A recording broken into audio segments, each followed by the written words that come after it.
Goeiemôre, good morning. Lekker om almal weer te sien en ons 'n paar nuwe gesigte ook, wat ook baie lekker is. Welkom by die tweede dag van Teksmark. Net voor ek begin, net 'n paar basiese reëlings aan hierdie kant is, please don't use the balcony. The garden area is allocated for us. So all the smokers and drinkers and whatever, use the garden area, please, not the balcony. And then I just want to also thank Nati and the Baxter Theater for making this possible. It's really such an exciting week for us because it's the first live event that I think most of us attended in the past few months. So that's really great. And it's so lovely. I stood outside and that, and it's the small things that you realize you miss. And you only miss it because you haven't had it for a long time. And it's that buzz of an audience before a show starts and the excitement of, and the, of what's coming. And then also the silence that comes when people know things are starting again. That whole ritual of theater, it's lovely. So today we will present, I think it's a total of nine new plays. And we also have a special speaker, which we will bring in virtually from America, a writer who wrote a book. His name is William Tereszovic, I think is the pronunciation. And he wrote a book, The Death of the Artist, How Creators Are Struggling to Survive in the Age of Billionaires and Big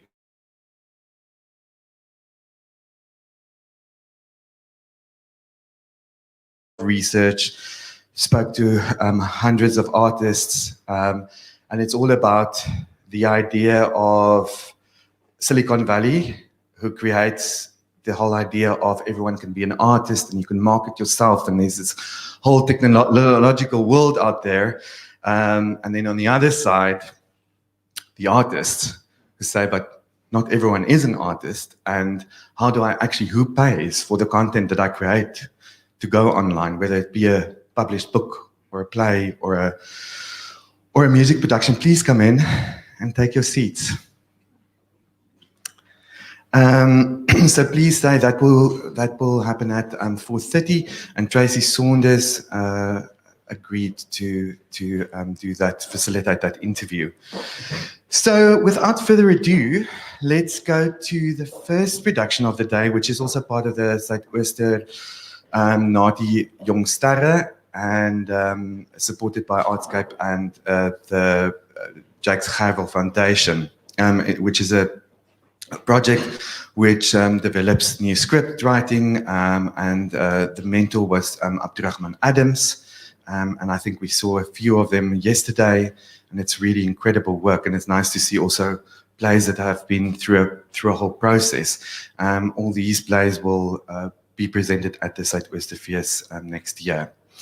So the first person writer I would like to invite on stage is Kharat Visagie. Kharat, waar is jy? En het ons 'n mikrofoon vir Kharat. Hallo Kharat. Môre. Ons gaan net vir jou 'n mikrofoon gee hierso. Jy moet net ver van my afstaan. Ons moet social distance. Baie dankie. Belangrik dat ons 'n voorbeeld stel. Welkom Kharat. Baie dankie. Kharat, ek gaan oorgie aan jou as jy ietsie wil sê en jouself voorstel. Môre almal. My naam is Kharat Visagie. Baie welkom by 'n uittreksel van Mannetjie.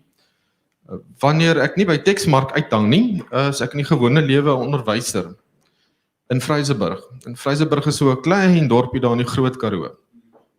En hierdie historiese wortels van Mannetjie lê ook daar. Toe kinders in die koshuis vir ons so 'n paar jaar terug vertel het van groter seuns in die koshuis wat saans na hulle toe kom, na ligtyd, en sekere goed met hulle doen. Ek dink 'n koerant sal skryf oor gruweldade. En daar was hele ondersoek, ek wil nie alles daaroor vertel nie. En toe het ek besluit, maar ek wil nie daai storie net daar los nie. Ek wil iets vertel. En toe het ek eers 'n teks geskryf vir die Logan toneelfees, maar toe kom corona en toe sink daai plan soos 'n klip. En toe besluit ek net maar probeer hierdie storie te vertel. En wanneer jy met getraumatiseerde kinders werk, soos onderwysers dikwels, en daar's 'n klomp goed wat kinders kan traumatiseer. Armoede is verskriklik onmenslik. Abuse, alkoholmisbruik, afwesige ouers, al daardie goed is veroorsaak dadelik groot stiltes by kinders. En wanneer jy met kinders wil werk, dan moet jy eers deur daardie stiltes breek. En mannetjie se teks is 'n poging om deur daardie stiltes te breek. En te wys wat 'n ongelooflike komplekse lewens kinders eintlik het. En wat van gewone mense in die publiek daar buite eintlik niks weet nie. Ons dink altyd nee kinders, ag jy's tog klein, jy weet jy's so raai, jy weet, gaan speel net. En die waarheid is eintlik baie ver verwyder daarvan, glo my. So die uittreksel wat ons nou het, is net so 'n verkorting van die eerste toneeltjies in mannetjie. Die stuk self loop seker so 'n uur lank. Julle gaan ons nou almal by Suidooster volgende jaar kom kyk. En wat ons het dan nou, ons ontmoet die paar karakters, daar's net twee, is 'n tweehander.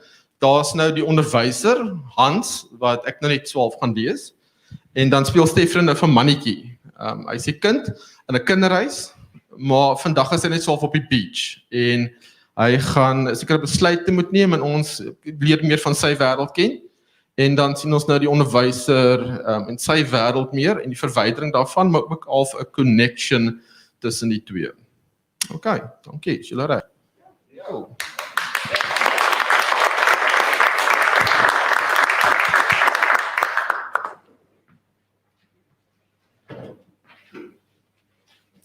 Dear Baxter guest, welcome to this performance at the Baxter Theater Center. As a courtesy to your fellow patrons and the artists, please ensure that all cell phones are switched off.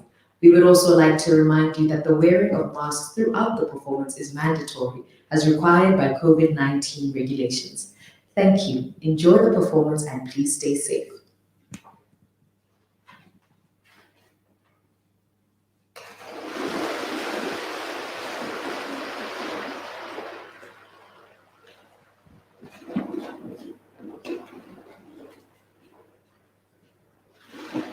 Ek het maar eerder mee gehou. Dis net soos 'n vis met 'n oop mond wat kyk maar voor. Volgens die ouens vir my as hulle vir my kyk. In die skool, in die klas, in die straat, as ek stap en selfs in my kamer in die kinderhuis. Op die beach.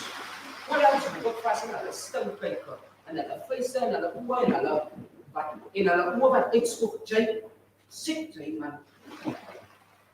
Dat kan ik zelfs ik recht kan voor een apparaat. En ik promoveer is. Als we niet kunnen. Dus hoe moet ik erbij komen? Maar ik wil niet de auto van de wagen. Dus als ik het hier ook niet. De historie is dus een zin.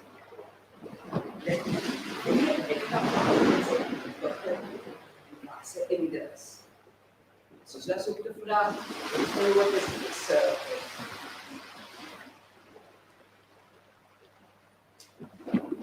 Hans Vermaak, meneer Vermaak is ek by die werk, wat soos in die meeste ander werk ook, maar seker die hele dag. Selfs as ek nie by die skool is nie, is ek steeds meneer Vermaak. Die meneer met die kosblik en die wit bordkruid stof op my broekspype. En die English made easy onder my blad. Middag meneer, grote kinderstemmetjie. As ek net vinnig in die middag net 'n bietjie begin hardloop om 'n stout en 'n brood te koop. Middag Damson. Jy kom seker van die atletiek oefeninge af. Hoe was dit toe? Lekker man. Ja, nee, goed. Sien môre weer. Onthou die opstelling te gee wat ek vergeet, hè. Ek lees jou die eerste in die klas. Okay, bye. Ek wonder of ingenieurs en prokureurs en ander kontrakteurs ook sulke geselsies maak as hulle net vinnig by die winkel wil indraf om iets te koop. Ek is en bly maar net 'n onderwyser. Ook afrigter, fondsinsamelaar, boekhouer, wetstoepasser, kontroleur, raadgewer, administrateur, noodhulpbeampte, verkeersbeampte, priester, profeet, klerk en clown. 'n Skouer om op te leun vir kollegas. Steunpilaar in die kerk en gemeenskap. Ag, twak man. Oor 13 jaar kan ek aftree. Miskien ontsnap na aftree oor. Ek wil niks en niemand meer help nie. Check daai bananas, dit kom almal daar. Ek kom hulle staan en die al wil inkom. Ek sê maar laat, ons gaan tog nie betaal op my kop en is so goed nie mekaar maar. Water by kry. Ons kan net espresso, mag nie elke dag. Ag, die kinderreis is eintlik 'n lekker plek. Ons drink elke dag kos en as ek nu weer en mooi toilet, daar is 'n ander dronk vloed nie. So. Ek sal maar een kant en doen die ander daar speel. En dat is samen. Allemaal happy, want allemaal is het altijd happy as our bonus. Vir die onderwysdepartement is ek net 'n persoonnommer 513-2759. Hooflid by Mediaal. Want soos julle gister gesê het, betref die staatssubsidie kring van my half jaar. En ek kan nou al vir jou uitwerk hoeveel dae daar is vir die volgende vakansie aanbreek. Stokperdjies. Behalwe lees. Maar dit is van die werk op so dit tel seker nie. Jare en jare van boring opstelle lees. Van foute uitwys en die kinders regmaak. Kyk, there are many people in this town. Many people in. En people word gespel P-O-E-P-L-E. Nie Paul nie. Dit is heeltemal iets anders. Wel, miskien gebeur hierdie dinge omdat ek Engels en Afrikaans kan tyd. Dit gebeur maar op die platteland. Onder die brasse hier kan las, ek vandag saak. Toe die bol sy kant toe kom, te skreek uit volle bos, hy, hoi lastig, kom nou! En toe kom hy nogal prachtig eerste. Die zoon blink so op sy vel en ek kan sien hoe peren die sweet druppels op sy woorde. Ek is al tyd van die ijssakkies, wat ek al jou tyd gevleed het vandag en my tong is oop en my was ook van haar laag. Kom, moet lastig van my. Daai jongen sal matriek. Sy regte naam is eintlik Leighton Andrew Adams. En ek kom van die Kaap. Die Kaap is 'n groot plek van mantel ons daai nie. Daar moet sy al nog jare in die kinders. Dis te lank van die kinders bly daar. Sy nie mos sal lyk en soos die kinders. Almal hier woon nie meer maar net klas. En dat die ouer klas was dit regtig iets spesiaals. Sy het net maar staan. Ou, jy, wat was jy? Waarom sê jy so? Salanken. Sy moes staan met so bekken en sê op sy boards. Sy stom. Kan nie laat anders en by jou skokkie jy moet plan.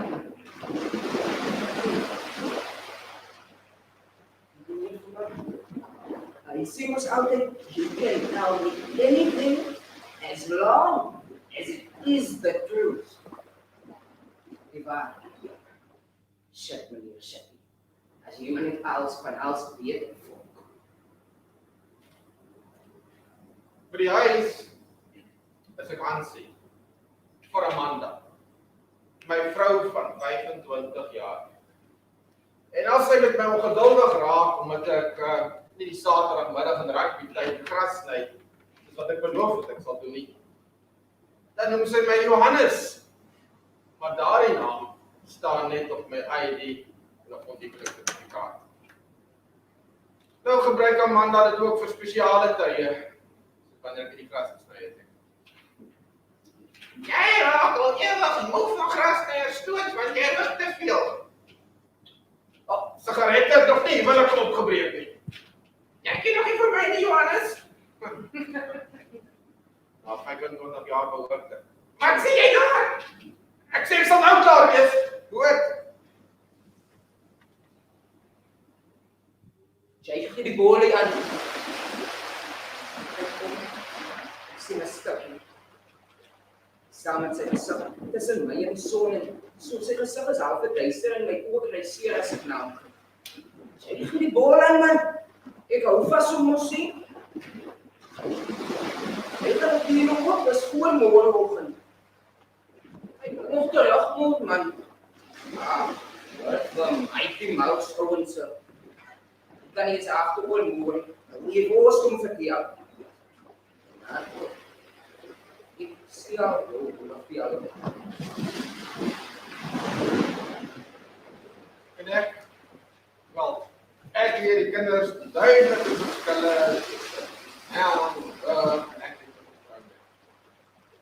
Elke woord het sy plek en kategorie.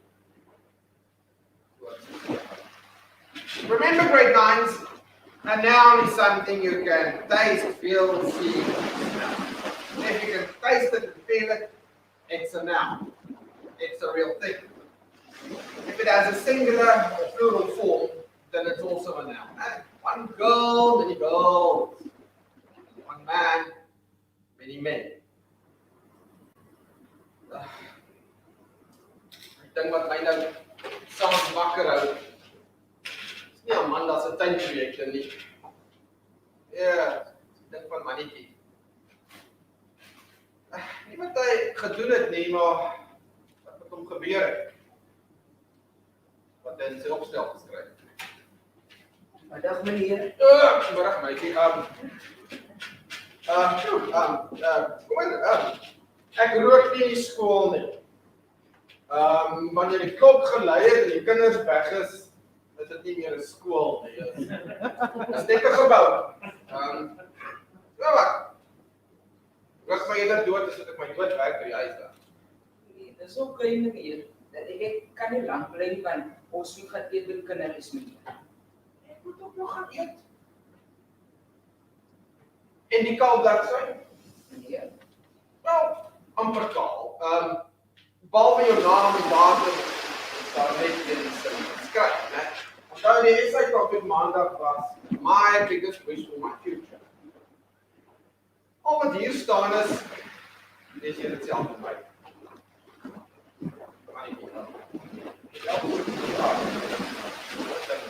Geef jou storie begin, middel en einde. Comes to eye if you have a problem. Kom, lees die kanse.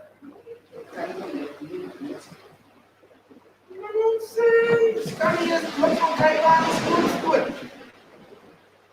Lees.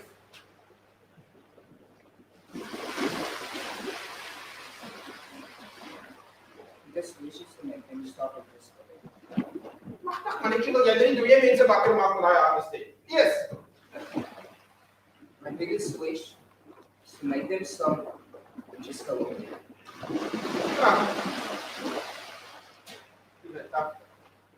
Wil jy 'n volpunt hê vir daai 12 woorde? Ja, meneer. Nee.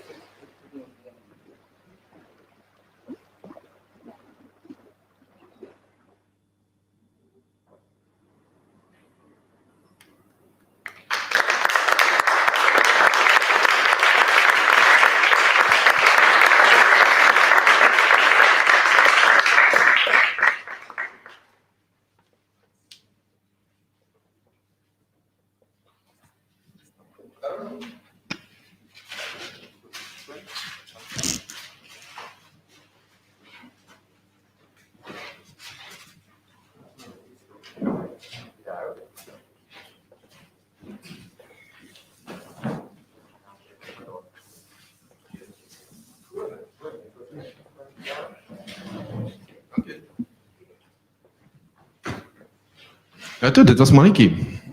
Enige maklike vraag? Ons gaan nou opmaak. Julle audience, please ask questions, participate. That's part of what Teksmark is, for you to engage with the plays on stage. I don't want to talk the whole time.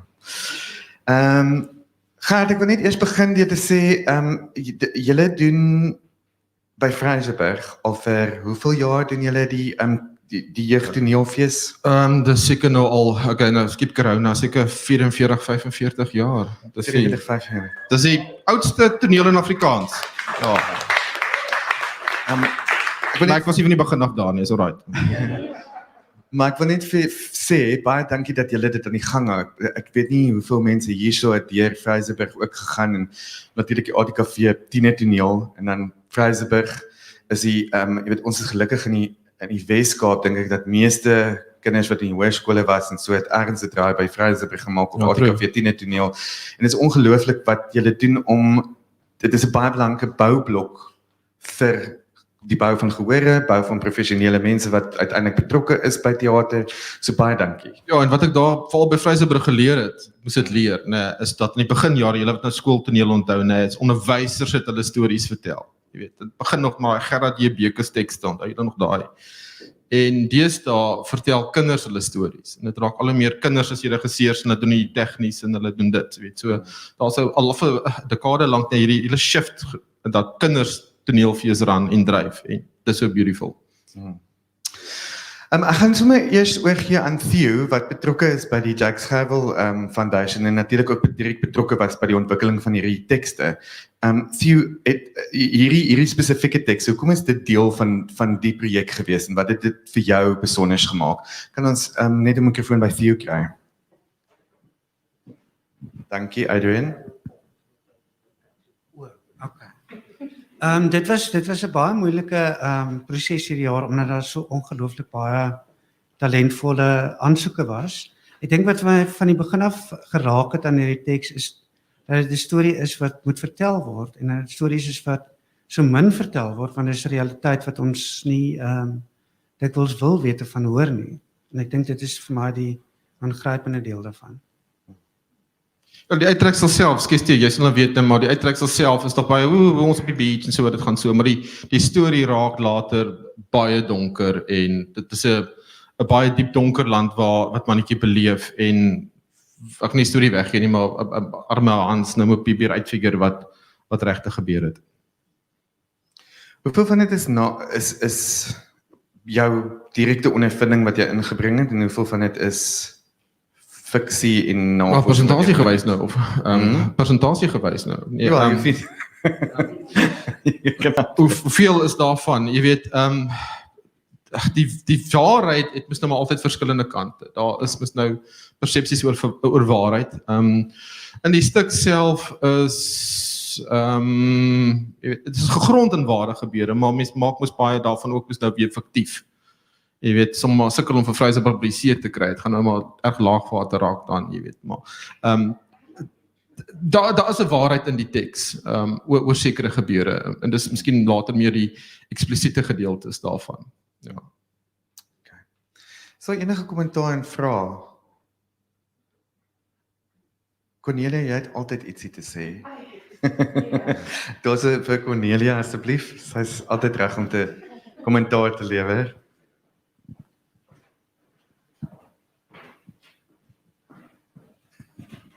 Baie dankie. Nee, ek dink, ek weet nie of wie van julle Theo se boek Skool gelees het nie. Ek kom uit 'n onderwyshuis uit, beide my ouers was onderwysers, en soos baie dramastudente het ek ook skool gehou in 'n stadium in my lewe.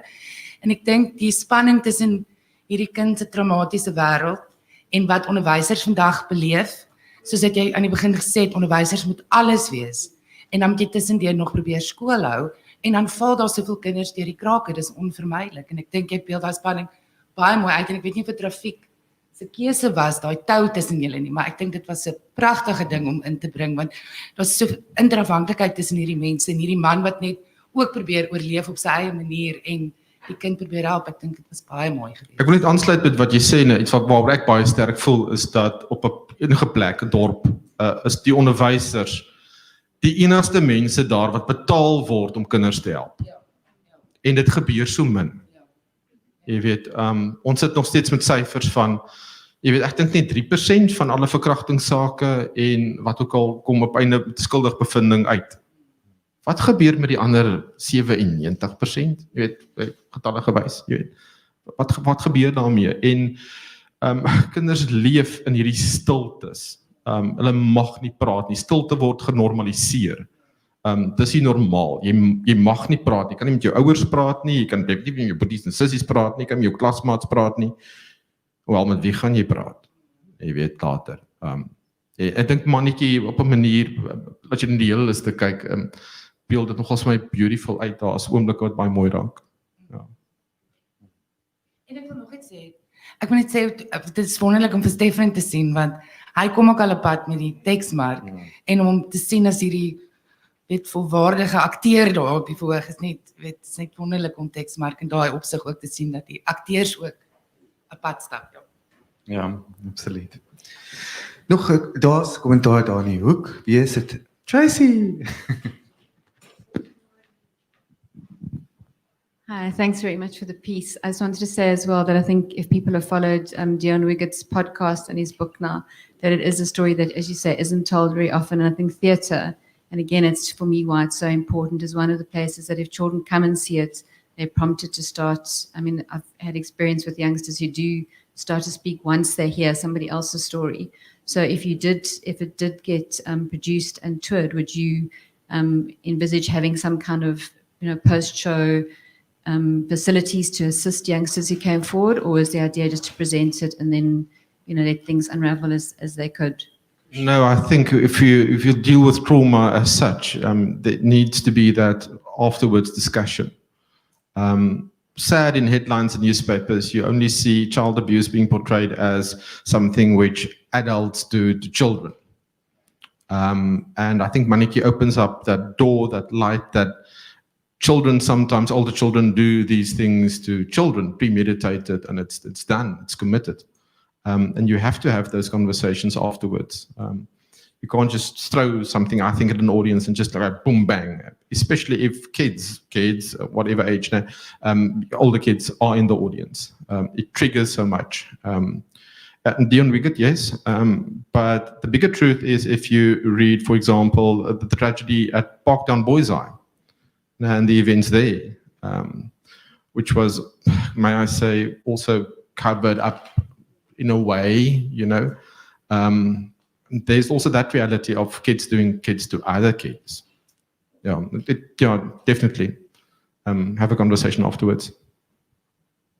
It's a very important point, Tracy, and something we need to do more in theatre. It's actually to facilitate afterwards and continue the discussion, because that's what theatre is about, to open up and then discuss, but also in a safe space, and continue with that. Hier is nog 'n vraag. Hallo. Kan ek maar af? Ek gaan gou Engels praat want my Afrikaans is op vandag. So I just want to just a comment. Just thank you for writing this piece and bringing it. I'm a father and I'm very passionate about ending the cycle of just being a man and not saying anything and staan maar jou man en nou jou mond, jy weet, en jy weet, sê niks. Dit is iets wat ek my 2 seuns al na toe laat bring, sodat hulle ook makliker kan praat. En dan wil ek ook net dankie sê vir die Teksmark. Ek het vanoggend weer 'n neerbriefie gekry van iemand af. En hulle sê vir my, jy weet, hierdie heavy drama, die mense soek ligte goed en jy weet, commercial stuff. En dan kom ek teater toe en dan kry ek die ware goeders en dit maak my baie bly. Thank you very much. Dankie. Geert, baie dankie. Dit is so 'n belangrike storie om te vertel. Ek bly in 'n dorp waar daar 'n kinderhuis is en ek was al betrokke by sê op uplifting week en jy bring maar die kunste daarin. En daai kinders is oorgelaat basies aan hulle lot en self die staf is oorgelaat aan hulle lot. En jy kyk na die kinders en dan besef jy maar daar's 'n code wat geran word. Daar's 'n sistematiese onderdrukking en verdrukking wat die kinders self, as 'n system. En dan baie van die kinders eindig basies in die strate op. Jy weet die siklus gaan net aan en dan skielik sien jy maar daar's 'n ligpunt, daar's iemand wat deurbreek, daar's iemand wat oorwin en baie marginalized community, kan ek sê, in ons land en stikkende kinders. En dis so nie respek vir die feit dat jy 'n storie bring en die ongemak, ek kan sien waarna toe beweeg. Dis ek sien uit na die donker en want ons moet dit sien, jy weet, dat ons kan regop sit en kyk hoe kan 'n mens help om hy krom lyne 'n bietjie reg te trek, maar ja, well done. Dankie. Ek wil net aansluit by wat jy sê, gister by Teksmark in die produksies wat ek gekyk het.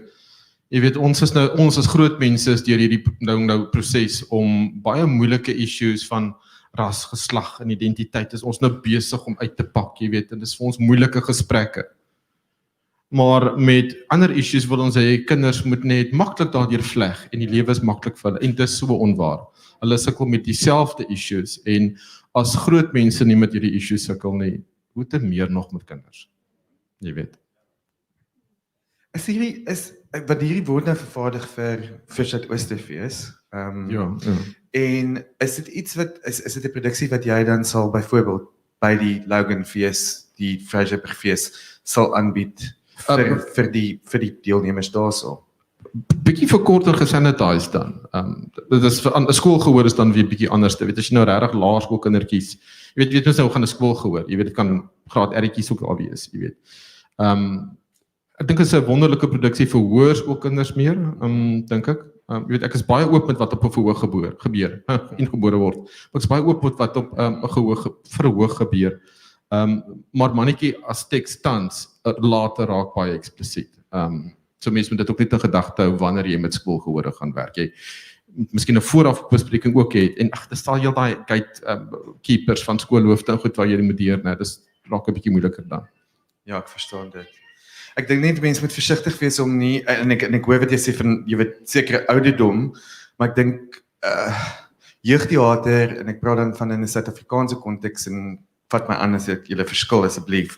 Maar my gevoel is dat dit baie keer, ek bedoel daar's baie uitdagende werk wat byvoorbeeld die Cafetina toneel en by julle uitkom, in elk geval wat uit die jeug self kom. Maar die groot ding is dat ek dink in die algemeen die persepsie van dit wat aangebied mag word, sê maar van die jy weet van die institusies af of wat ook al, daai sensorskap wat baie keer is die mense so versigtig en ek dink dis juist die ouderdom waar jy as ek dink, jy weet, op skool het ons geskelm goeders by toe nog die Nico Milan of Aardskype gaan kyk, bevoorreg genoeg om so te kon gaan, wat dan ouderdomsbeperkings gehad het. Maar dis daai place waarin ek blootgestel was, wat vir my gevorm het. En ek dink is ongelooflik belangrik om nie te versigtig en iets soos mannetjie, dink ek is iets baie belangrik, wat eintlik dan nou by hoërskole moet kom met 'n fasilitering. Ja. Ek dink daar's ongelooflike sensorskap, né? En mense in skole toneel self, jy sal ook nou meer weet as ek, nee, maar jy weet jy speel moes later vir beoordelaars. Jy het moet daai ongeskrewe kritisie en weet reëls kriteria waarvolgens jy moet speel. Ja. Mannetjie breek heeltemal al daai grense. Ja. Maar bedoel dis juist wat ek bedoel is nie as deel van die kompetisie nie, juist buite dit, want daar's sekere reëls en regulasies, maar ek bedoel, ek sal graag wil sien dat so 'n stuk na die skole toe gaan met fasilitering en dat dit die gesprek, want dit is hoe teater 'n verskil maak uiteindelik, dink ek. Ek weet nie of daar verskil word daar. Ja. Daar was nog vir iemand hand op daar reg agter. Ek kan nie sien wie dit is nie.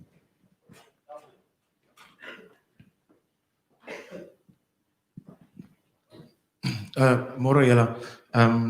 Ek kom nou self uit 'n gemeenskap uit waar ek nie dink ek sou blootstelling gekry het aan kunste as my onderwysers nie besluit het om my ADHD te channel na gedigte en prosa en goed toe nie. En soos Fraser sê, dan kom daar nou eventually die een kind of hopelik meer as dit wat eventually uitstyg bo die omstandighede. Wat ek eintlik wil vra is of die storie op 'n manier uitbeeld wat na die tyd gebeur nadat 'n kind nou oopmaak, want dan is daar mos nou baie vulnerability. Dis juist waarvoor die kind so bang was om iets te sê. En dan ek dink daar's nog meer beoordeling wat plaasvind na die tyd wanneer die storie nou uitkom. Maar is daar miskien soos 'n silver lining aan die einde? Wat kan gebeur as 'n kind nou sy Ag, ek wil nou nie die storie weggee nie, nee, maar daar is so half daar so mens praat van 'n terugflits en 'n naflits, daar die storie eindig baie jare later wat Hans weer vir mannetjie erns kry. En daar is baie ongemaklike besprekings tussen hulle, daar is so half 'n einde. Ja, maar ook die storie weggee nie. Jy kan nie storie nou weggee, want dit is waar jy moet. Okay, cool. Hierdie is die gehoor waarvoor jy dit moet weggee. Nou kom ek vertel julle die storie, julle het mos tyd. So doen dit as Julle het moes gekom vir die storie. Reg teen die einde kry Hans vir mannetjie. Mannetjie is toe al uit die kinderhuis uit. Mannetjie verdwyn skielik oornag baie vinnig uit die kinderhuis uit, voordat Hans werklik kon vasstel wat gebeur het. En hy kry vir mannetjie jare later agter op 'n bakkie, mannetjie se plaasman. En hy laat hierdie gesprek en dan mannetjie vertel hy het nou uit vir Grieta. Hulle het mekaar, jy weet, en hy het ook al 'n kind. En Hans sê vir mannetjie, wat mannetjie sê hy sal mooi na die kind kyk. En dan sê Hans, wel, jy moet nie net vir die kind kyk nie, jy moet met hom praat ook. Ag, daar's 'n mooi einde aan die storie, dink ek. Maar kom kyk. Dankie. Is daar nog kommentaar? Baie dankie. Dankie.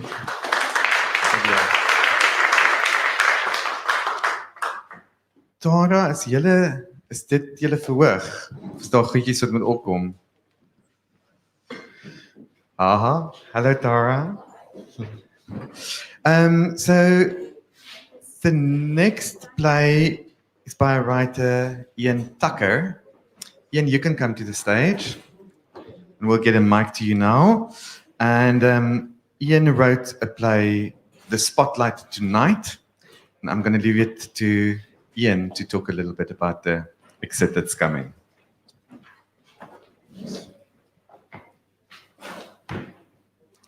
Ja, hierdie is 'n Engelse teks, but it goes without saying we're very excited and delighted to be here in this great program.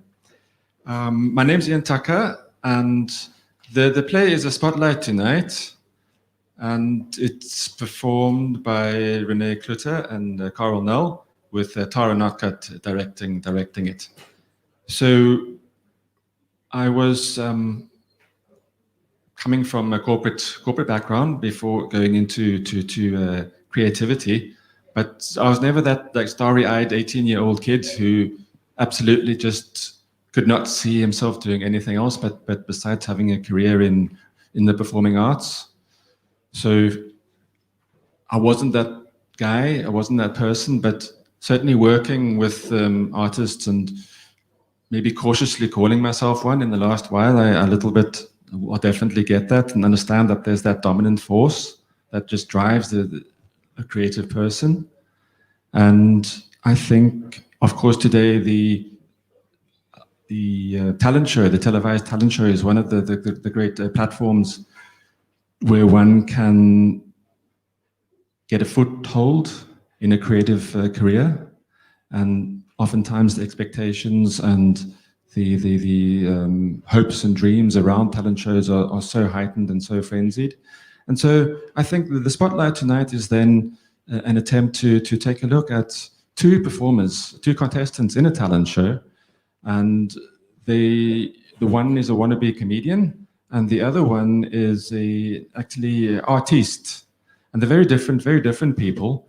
The comedian is bubbly and almost no filter, and the artiste is more closed and dry and cynical, and setting up then an odd couple relationship. And I hope that there's some humor in that misunderstanding and the tension between them, but then also want to try and push for like a slightly darker area where, you know, the unsuccessful or the struggling or the failed artist who has decided that if he can't be recognized for his performance on the stage, he will be remembered for an act of violence and carnage. So the artist has actually brought a loaded gun to the stage and he's prepared to use it. And then it's up to the comedian who gradually realizes this. It's up to her then to be the shining light that diffuses and prevents the darkness and tragedy. So that's the nutshell of it. And yeah, I hope you'll see a bit more of it in the performance by Carl and Renee. Thank you very much.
Oh my word! I've just been interviewed by Bobby. I can't believe I was having like a loop.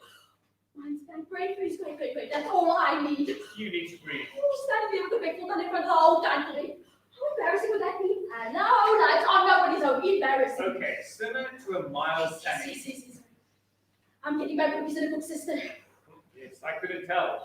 But it's just so hectic. I can't believe this is all happening.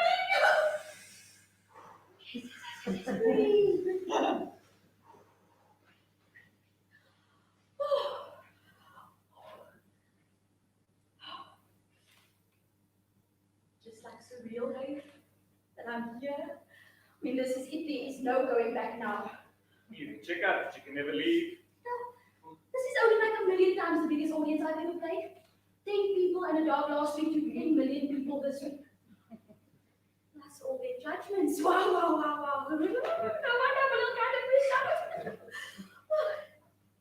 Well, you were also interviewed by Bobby. Thankfully, I was spared. God, you. And cuddly. Small. Smaller than he looks on TV. Strangely, the fuzzy feeling eludes me. Have you been waiting here long? Since last year. Oh, well, that's what it feels like.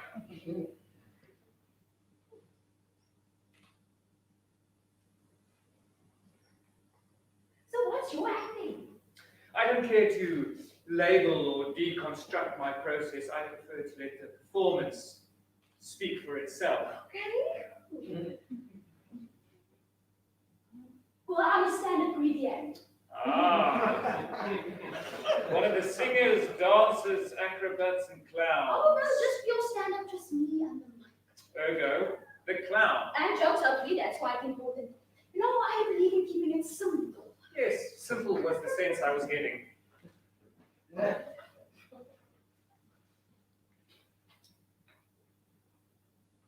So, is this your first time on a talent show?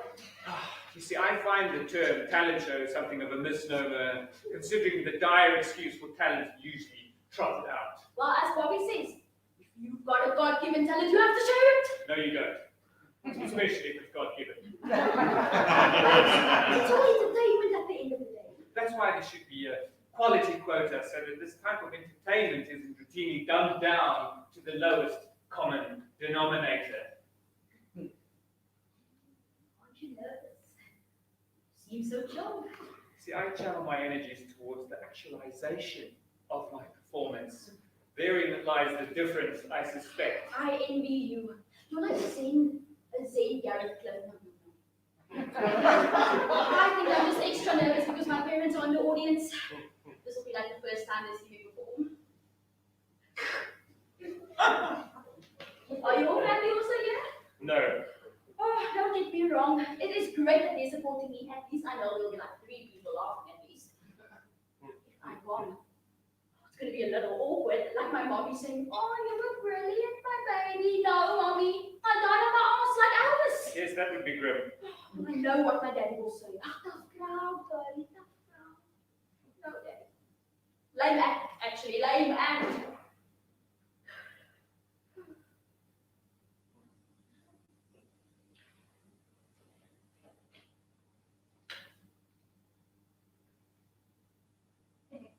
So was you at some kind of spoken word artist? I'm not a mime, if that's what you're suggesting. No, it's just one. Never mind. Look, I'm afraid I can't be lazily encapsulated in a generic wiki bite, and I don't apologize for that either. No, think. But what's with the skull, if I may ask? Is it like a reference to Shakespeare? No, what's his name?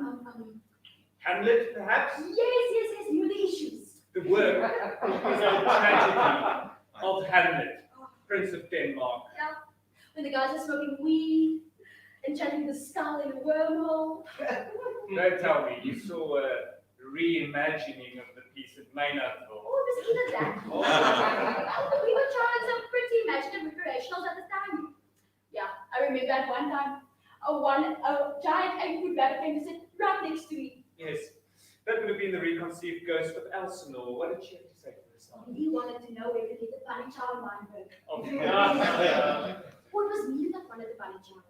You know, I can't remember, I'm kind of hazy at all the details. One of us definitely had the mouth munchies, I remember that. Yeah, sounds just like Shakespeare al fresco. It's a magic evening. And I'm not just talking about the mushrooms. But no, get me wrong. It was only one time. Get the wrong impression. I don't reimagine Shakespeare every weekend. Yeah, whatever jollies your sonnets. So is that what your skull's about? A really high-handed reference. Firstly, it's not a skull, it's the naked hubris of the imperialist colonizer. Right. And now, if you'll excuse me, I need to run through my mind guitars. Oh, of course. Carry on, never mind.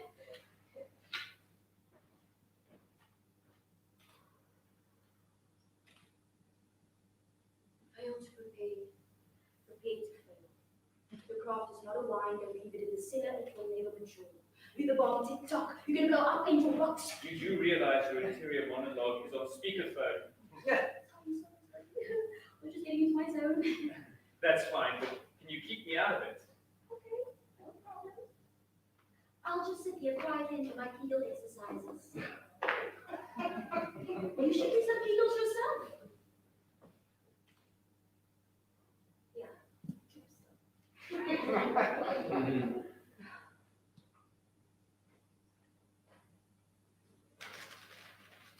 Hey, are you a magician and an illusionist? Because if you are, I must warn you, I've seen Bread with the Magical. You know when the guys, when they decide with the magician's secret? I know all these tricks. Making tank disappear, the whole thing. I can even do some tricks myself. I'm not trying to sneeze in your dominoes or anything. I'm just trying to tell you I know about the trickery behind the scenes. You can't just sit patiently for 15 minutes, can you? I'm curious by nature. I want to know what I'm up against. And all will be revealed in the fullness of time or as per the producer's strict schedule. Except they're running late. Yeah, so who knows how long we'll still be sitting here? If it's 10 minutes or half an hour, is that going to irrevocably dismantle your world? Can't tell me you're enjoying this, just hanging. Yeah, I can start doing thinking of things. What if I die horribly tonight and it ends up on YouTube? My epic fail out there for the whole world to see. I'll sort of curl up in the bed for a weekend and stuff my face with cake and Valium. Yeah, take 3 Valium and go to your happy place. I know, if I really suck, I can always go back to performing as a bunny rabbit. A bunny rabbit. Yeah, that's how I go back. Performing as a fluffy bunny. Not the Playboy variety, I take. What do you take me for? Thanks for the compliment. No, I used to do this act with my friend Claude. I was dressed up as a bunny rabbit and I would hop onto stage and look all lost and bewildered.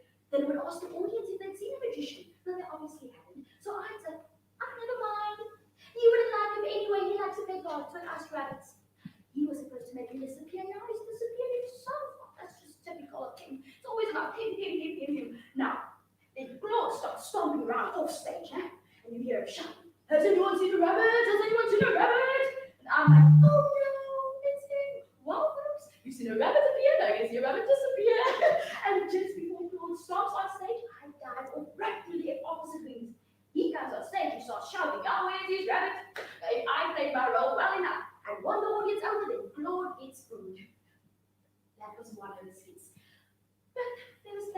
one.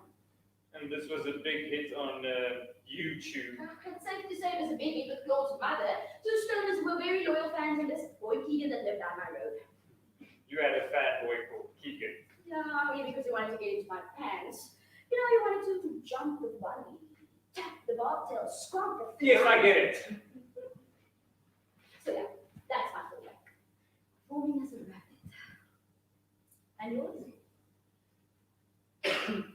Come on, what's your plan B? Though I am sure everything's gonna go just great. Unequivocally so. I know, but talking super hypothetically, if for some reason it doesn't work out totally like you wanted to. That's not a hypothetical that I care to entertain. Okay, good for you. Eskom! Behind! Wow! If the lights go out now, I Oh, swear. I will not be happy. It would be so unfair. They have been keeping us waiting here, stressing our heads off, and then they'll just say, oh, sorry, you get to home. We'll call you next week. That will not be cool. No. Come on, my moment in the spotlight. Come hell or no, Jenny, I will not be denied.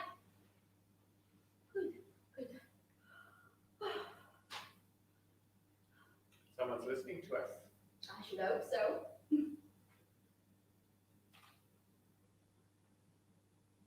What's with the daggers? Sorry.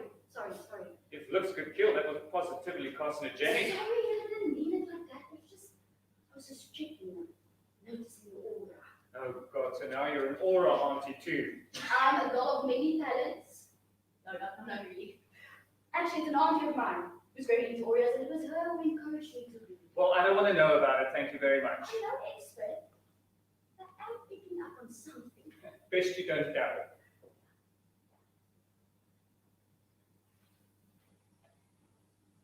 So is it true what they say about Peter?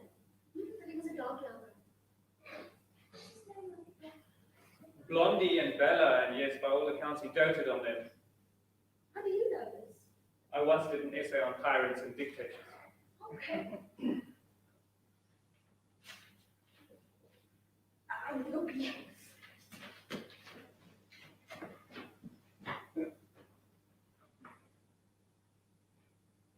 Are you sitting comfortably, judges? The jury is out, and the executioner is prowling the stage like a dark, angry, twisted prince, just a little fucking in touch with his inner Charlie Manson. You couldn't help yourself, could you, you turgid little toad, oozing your bile, spewing the rancid invective that somehow makes you superior to us? You don't remember, do you? 10 months. I know 10 months is all that means to you is a new season, another contract, another 2 million off. Why do I waste my time? Bam! Bam! Bam! What do you say? Earth Mother, Serenity Soul's sister, spin me a twee homily, favor us with a pearl of your homespun wisdom. I know, we must nourish the soul, always be true to yourself, child. These are the conversations we should be having. Boring. Bam! Bam! Conversation closed. Ah, the ringmaster himself. Oh, you look confused. Oh, sorry, I just realized that must be the Botox. Come on, smile. Smile, show us that 50 grand oral monument to vanity and success. Who would want to be a celebrity now, huh? What? You like my performance? You really liked it? Wow. Yes, wonderfully surreal and intelligent too. Original. Thank you. Thank you. I can't tell you how much that means to me. That's all I ever asked for. That wasn't so hard, now was it? That's all I ever asked for.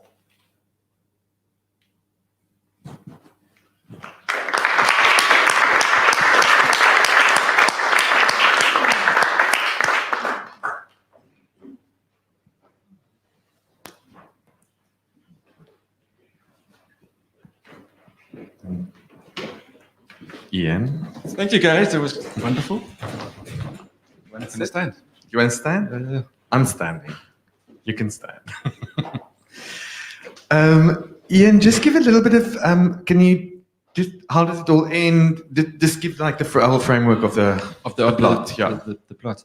Okay, so progressively, it comes out that he's a little bit in a deluded, a dark place, and she twigs that, and she then becomes aware of the gun, and at the end, ultimately, then by a bit of sleight of hand and a bit of like smartness and wit, she manages to take it away from him, and he actually realizes afterwards that she's taken it away from him, but he's actually relieved, because that's what we're trying to reach for, a place where, you know, she sees him and she introduces a little bit of light into his world, into the dark place that he's in. And she actually, by seeing him, rescues him that night. And he's thankful for that at the end. And probably would like to end with some sort of coda that, you know, being an artist, you have to be judged. You're going to be judged. You're going to be judged harshly. You're going to have to be facing rejection. There are going to be dark times. There are going to be the need to have a thick skin. But ultimately, you're going to hope that that moment in that spotlight, that moment of that performance makes it all worthwhile. So I'd like to end in that type of sentiment, that type of emotion, that type of message, I guess, yeah. And is it for you, I mean, is it for you commentary on, you know, the artist's soul and what, you know, and how sensitive it is, but also how, you know, and the struggle of a real artist? Yes, I think we know it's a real struggle to be an artist in theatre, particularly is an area where you really struggle. And there are people who just absolutely won't compromise and think about doing anything else. They want to be, they are artists, and they will somehow, through that dominant force, they will ensure that they are recognized, or that they leave their mark as artists. But it's a hard road, and there are those dark moments, and there are times when you need a little bit of light, or you need a little bit of magic, or you need a little bit of inspiration, or a lucky break that actually pulls you through those dark moments. And that sometimes it's a connection. It's a connection that can pull you through those dark moments. Yeah, well, we live in a world where that 5 minutes of fame, or these kind of shows creates that whole illusion. What we spoke about, well, the book this afternoon is actually a little bit about that like everyone can be an artist. Yes, yes. And that whole kind of, and where the craft isn't respected, actually. Yes. So it is very frustrating, I suppose, that those two worlds. Comments, questions to Ian? I think, where's Dion? Dion, you read the full play, so I would love to hear from you. Dion is right there, Adrian. It's going to be difficult for you to get there. Oh, my jeans are nou al lankal geskeer het as ek dit gedoen het. Thank you. I love seeing it's lovely to read something and then to see it come alive. And I think especially with this one, you need the players to sort of get those words working. I like the different, as who says, you know, the different messages that you can look for. You know, just in the beginning, just the fun of the piece, but then, yeah, I really liked what Tara, sorry, Tara, Tara was doing, and I thought very nice. Thanks. Lekker stuk, yeah, I think it can work very well, travel well. Tracy, you also read the full script, so would love it. Adrian, ek gee 'n bietjie oefening vandag. Aan die kant van die auditorium.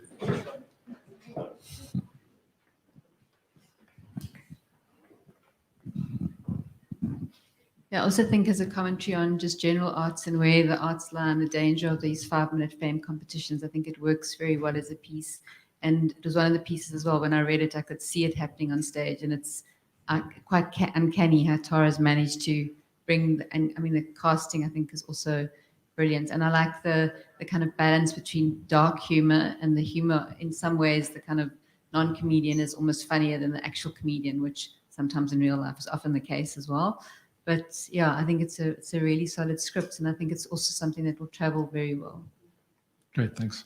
And I think what's great about this is because it's industry, it's a script that deals with, often scripts that deals with artists, about artists, or the whole idea becomes in jokes. So it becomes very closed.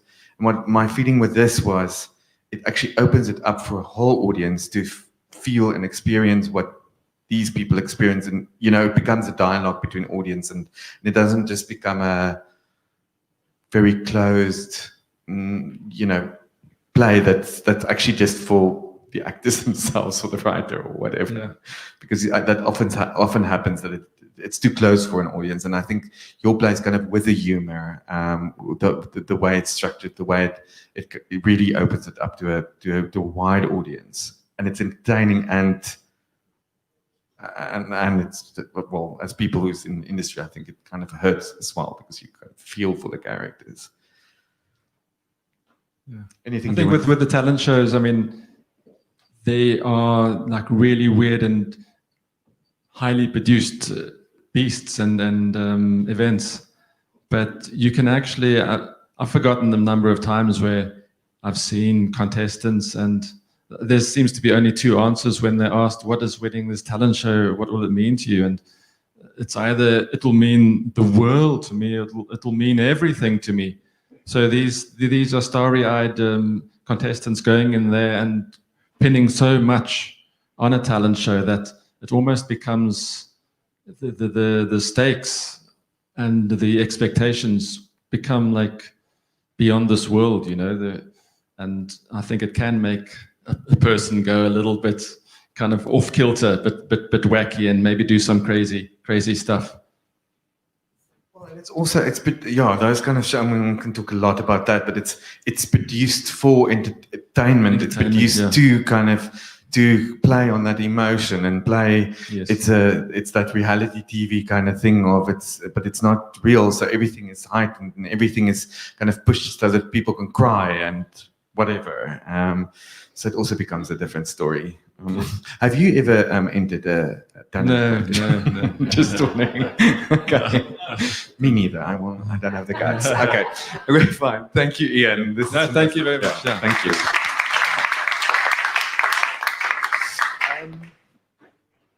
Shoot. Beweeg so vinnig. Fabian Reiners. Where is Fabian? Julle kan maar die setup hier agter doen, dankie. Fabian, ons moet net vir jou 'n mikrofoon kry, dan maak net geskoon. En ek gaan ver van jou afstaan, so dat ons die protokol aan. Jy kan nie nader na my toe staan nie. Jy moet nog bly daar. Daar is hy. Dis omtrent die afstand wat ons moet wees, dink ek. 1 meter. Fabian, ek gee oor aan jou om jou stuk die workshop voor te stel. Okay, hello everybody. Okay, so die workshop is presies wat dit sê, is 'n play wat geset is in 'n workshop, 'n mechanic workshop. Twee main karakters is Tony en Nige. Hulle is twee seasoned mechanics wat in hulle mundane elke dag se werk extraordinary goed te discover. Meeslik te doen met technology en die advance van technology. Hulle vat ook temas aan van globalization and the worldly movement of goods, products and services wat ons almal for granted vat. Hulle highlight die globalized state van die wêreld. Als met pistons en camshafts en olie en petrol. Maar jy weet, die rede hoekom ek die play gedoen het is, play geskryf het is omdat, wel die play skryf homself seker vir 20 jaar al in my kop. Verskillende experiences wat ek gehad het in workshops en my hoe groot geword het in weet in hy wêreld en die verskillende mense en dinge en events krisisse, joyous moments wat gebeur in die mundane plek van 'n workshop. Ja, so die workshop is Tony Night. Tony is 'n ouer man in sy 60s. Hy kom met 'n harde meer analog existence uit. Hy glo in dinge reg doen en hy honor appointments en hy is 'n opregte persoon en hy vat nie mooi aan goede van liberal topics soos identity politics en sulke dinge. Is nie sy forte nie. Hy glo in harde werk en sweet en sovoorts. En Nige is 'n bietjie meer van die esoteric oop ene wat bietjie dieper dink en alles connect en sovoorts. Is twee verskillende epochs, twee verskillende eras. Nie teen mekaar wat mekaar meet in hierdie globalized nuwe wêreld wat ons mee besig is.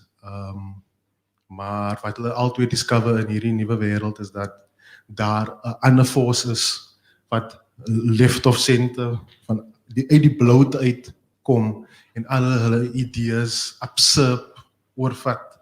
En dis nou die movement van technology.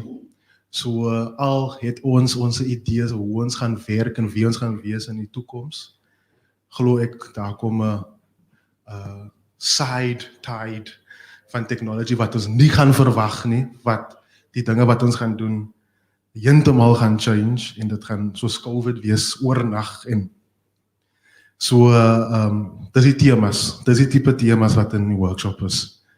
So ja, enigiets should be iets anders?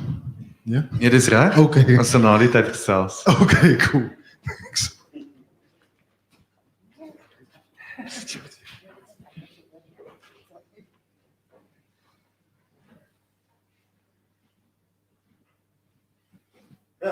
Emmet Nige man.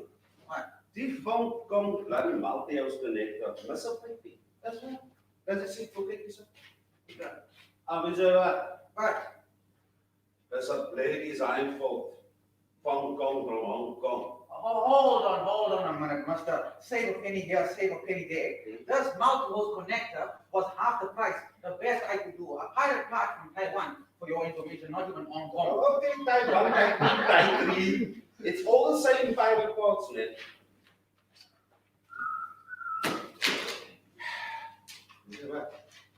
Dit is nou die derde keer die week dat ek die foutse by Kharat moet replace. Dis nou 'n ware mystery. Nice. Wat is dit? No, Tony. Alle nieuwe phones have built-in batteries. Weet je wat? Ik sta nog in junk wat je gezegd wat die Taiwan en Tai 2 is. This car over here is a global affair, much more than just Taiwan and Hong Kong. The aluminium engine komt uit Congo. Die staalpanelen komen uit China. And the rubber tires come from Latin America. So it's a global collaborative endeavor. And how do they happen on a deeper level? Die hele car komt uit die aarde. Human beings make nothing. We make nothing. This car is born from the earth. Earth gave birth to this car. There's not one thing that human beings have made. Name one thing they have made. Those deep thoughts. I would rather have deep pockets than deep thoughts. Yeah, I mean, you know, money is what you need to buy a fancy new phone, man. Hey, in any case, we need a functional multi-house connector. The customer is due to pick it up any time. Okay, so. Mr. Tony, Mr. Nige, how are you this glorious day under the African sun? Anti-social distancing.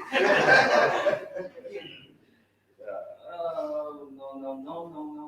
Please take those sad looks off your faces and give me some good news. We don't have any good news. Sorry, Mr. Kim, I know you have a right to be upset, but really, it's not our fault.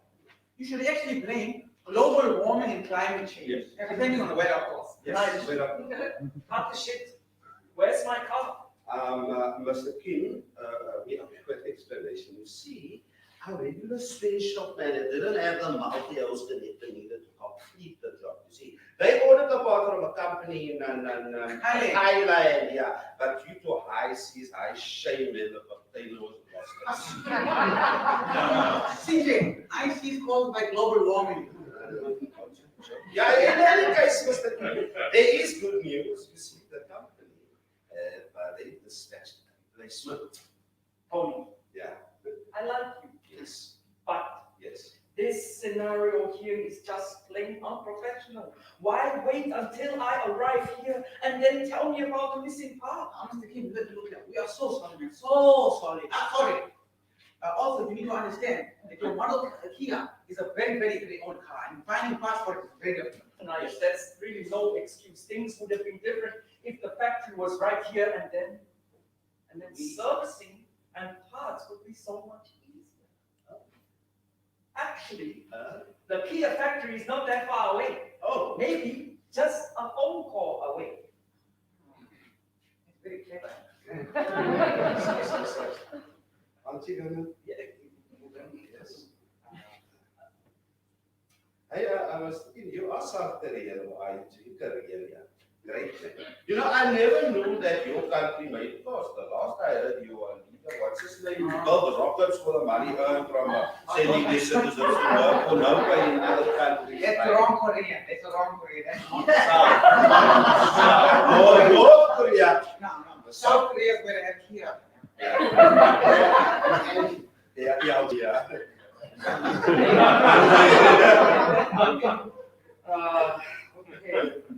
Hiya! Bang kata. Hello, Kim cousin. How you doing? Hey, how you doing? You're right.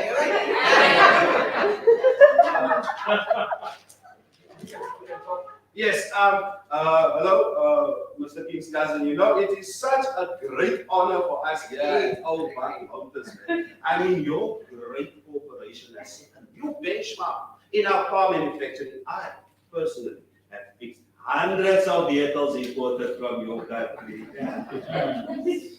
Sorry, cousin. Look, I just need your help with one small part. Okay, they call it the multi-horse connector. Yeah. Hi.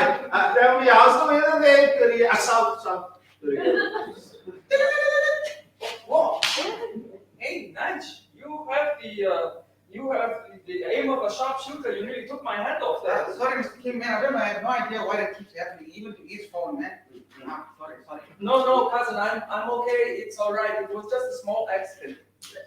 Okay. Now, Mr. Kim, cousin, hello. We're looking for a multi-horse connector for a Kia 1999 model. Yeah. Sorry, come. Huh? Oh.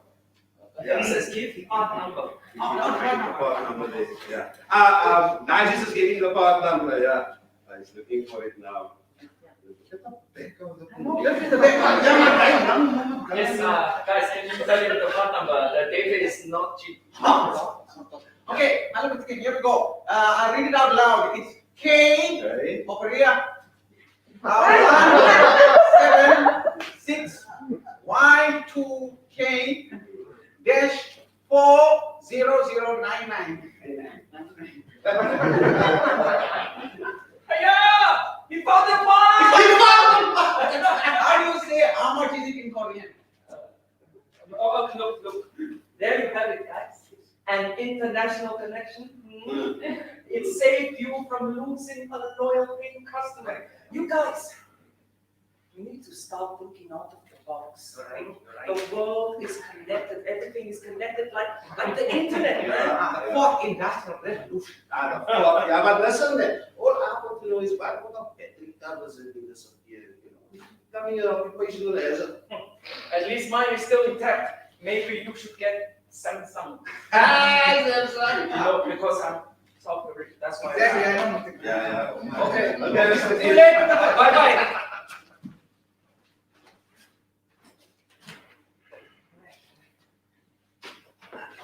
Okay, Matt. Ja. Nou, sê Jane vir my, jou vriend Benjana, sê dat 'n simpel aan en af switch dan is aan die probleem oplos. Ja. Dis hy. Dis dieselfde ding wat die internet mense altyd vir my sê as ek hulle bel. Yes, Mr. Dos Mundo, and you try putting it off and on.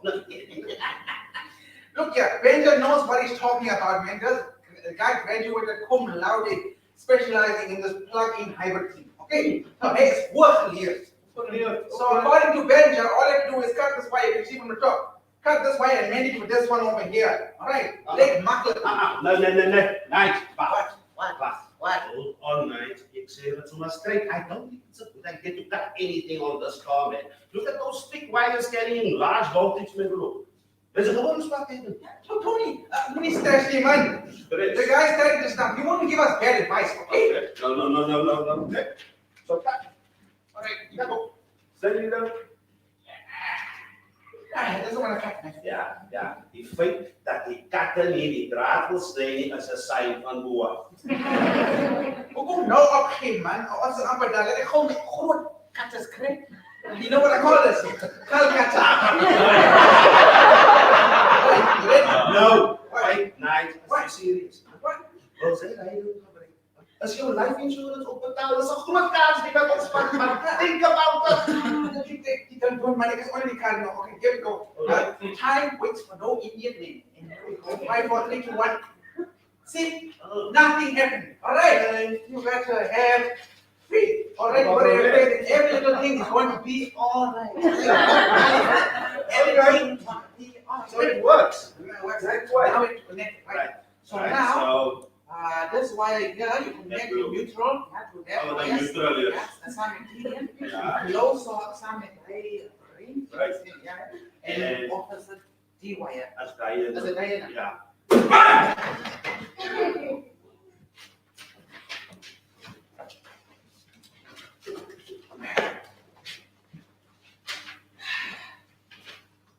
You know the best thing that we can do is see how this thing really works. Say, Tony, it's time for us to taking our garage into the fourth industrial revolution. Here we go. Fourth.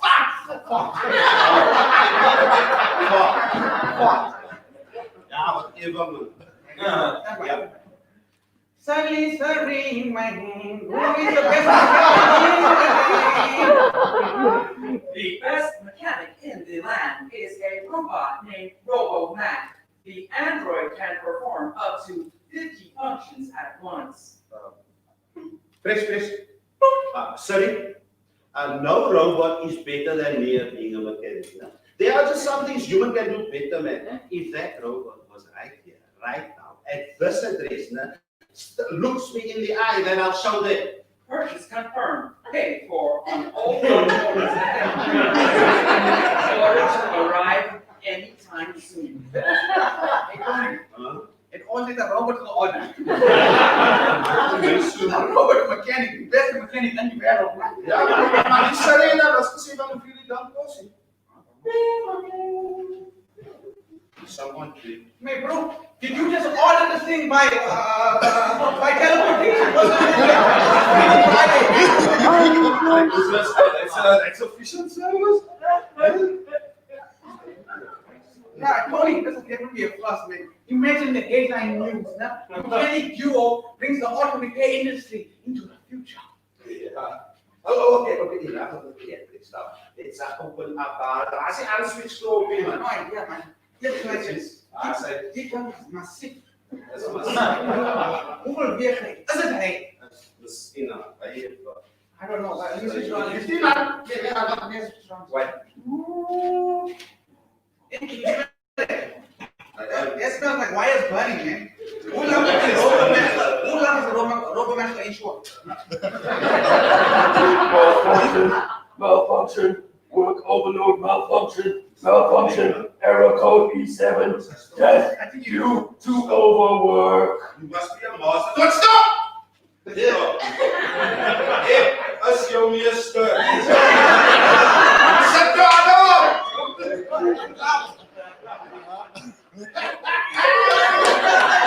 Reset, master delete, dismemberment. Not dismemberment!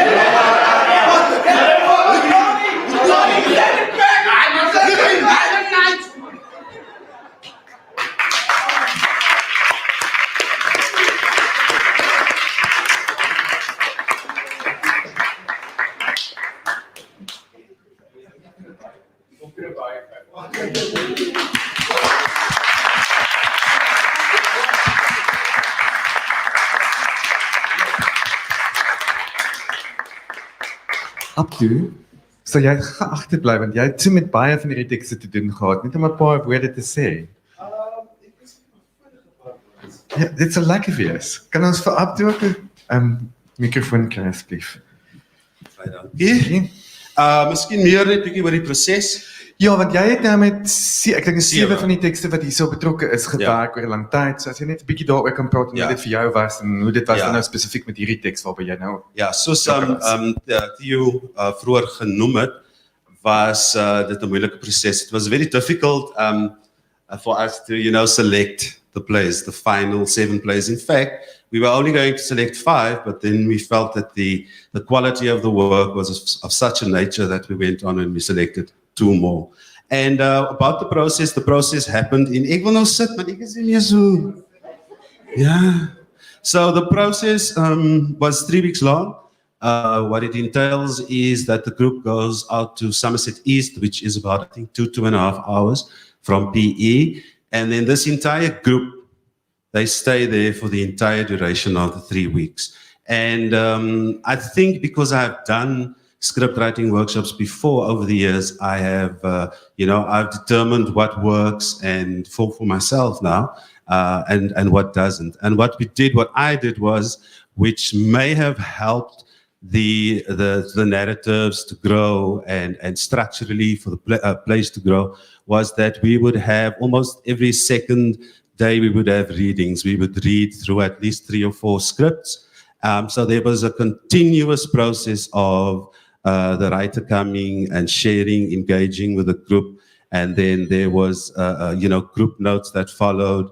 And I think for me, this particular process, because it's also the longest process I've ever been part of, continuously for 3 weeks, I felt that it was actually these sessions that brought these plays up to a level which for me is almost like, some of them I would say one can pick it up and direct and put it on the floor.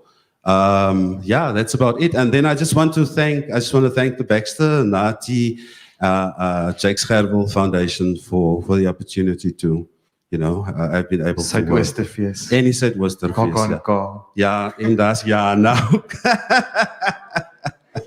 Yeah, but where is the writer of this work? Please. What fascinated me personally about this work is that Fabian said he wanted to have a look at the automotive industry, having been born in PE and having grown up, in that industry through, I think, family, friends, and the community. And like he said, it's always been with him for the past 20 years or so. Mike. Thanks. Yeah. Thanks, Abdi. Like me to see. Right. Daar was, ek weet, kan enigiemand onthou, years ago, there was a television sitcom called, I think it was Mo's Motors or Louise Motors. There was something about this that I loved that. That was actually a very, very good sitcom, in South African sitcom. And a lot of this reminded me of that. It's absolutely lovely. So, wat is die einde van hierdie play? What happens to the robot and everyone, and what, do you want to just give it the plot and then we can open up for questions? There aren't any huge major arcs where people transform and things. No, it's nothing like that. But daar is skits. En elke skit het 'n formaat. En wat gebeur is dat op die einde Tony en Nigel resign hulle self aan die feit dat hulle in hierdie fluxus en verskillende influences wat inkom in hulle lewens en in hulle werk en so voort. Maar meeste van dit is net hoe kan mens sê 'n constant station oor die actual technology. En is dit geskryf in sulke kind of skitse wat alles by mekaar, weet. Ja. So as 'n mens al 3 by mekaar, soos wat hulle nou gesing het was 3 redacted versions van die 3 acts wat daar is. So die eerste act is die globalization. Almal aanvaar naturally dat globalization en die movement van goods and services 'n natuurlike ding is wat net, maar dit is fantasties uitgesprei oor die hele wêreld. So jy dryf 'n kar wat uit die grond wat in Frans gemaak is, wat in Frans gepainted is, maar word gemaak in Indië en al die parte van die kar word everywhere in die wêreld gemanufacture. Die movement van goods and services is so tremendous. It control actually baie van ons lewens. En ons realize dit nie. So wat ek basically sê in die eerste act is dat die idee wat ons gehad het miskien 20 jaar gelede van 'n shared database. Dis hoe al die parte kan rondweg kan I mean say it can be transported around the world because there's a shared base of how patents of how to make them, how to transport it. If we relied solely on that to how can you say to facilitate the market, but that is also changing because people are bringing this manufacturing and patenting of things right back home, like with 3D machines. You can print those parts. You can. There's many countries Asian countries that have launched their own vehicle manufacturing capabilities. So in the last 10 years, you would have seen in 15 years influx of other brands from Asian countries like Kia and so forth that proliferated the world. It's completely. So I'm just making a comment on that. I don't want to make a fatalistic, nihilistic comment on it. I just want to bring it out. You can sing that that's the comment. Yeah.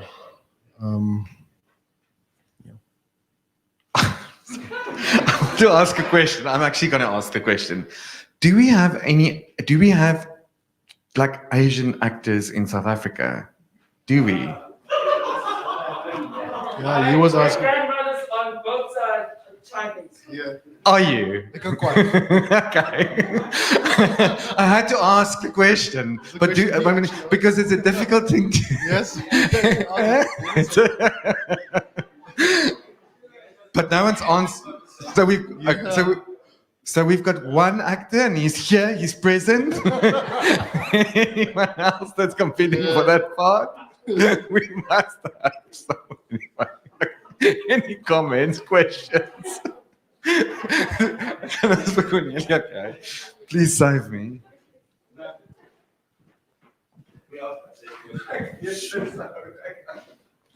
Fabian, thank you. I thought that was absolutely hilarious. It was therapeutic for me to laugh about this because some people can attest to the fact that my car, that is French, Renault, is made in India. It's been stuck in a workshop now because the mechanic can't find the error code with the computer to fix my aircon. So you have people who are employed by Renault to work on these cars, but they're so far removed from the parts and the thing that what happened with the Industrial Revolution is workers started to become removed from what they're working on. Exactly. And we think this globalization is a wonderful thing, but it's a bad thing. People work on parts from all over the world. How many of us have taken our phones into Vodacom and the person there doesn't have the first clue what to do with it, but these things control our lives. And I think what you've written is extremely timely and very smart and very funny. So well done. Thank you so much. Thank you. There's a question. I just want to say, Renault, we really, it's nothing. This is one exception. We're fine. You're welcome to come to the festivals, exhibitions. Ja, nee, Renault's the best. Toyota is already involved. Come on board.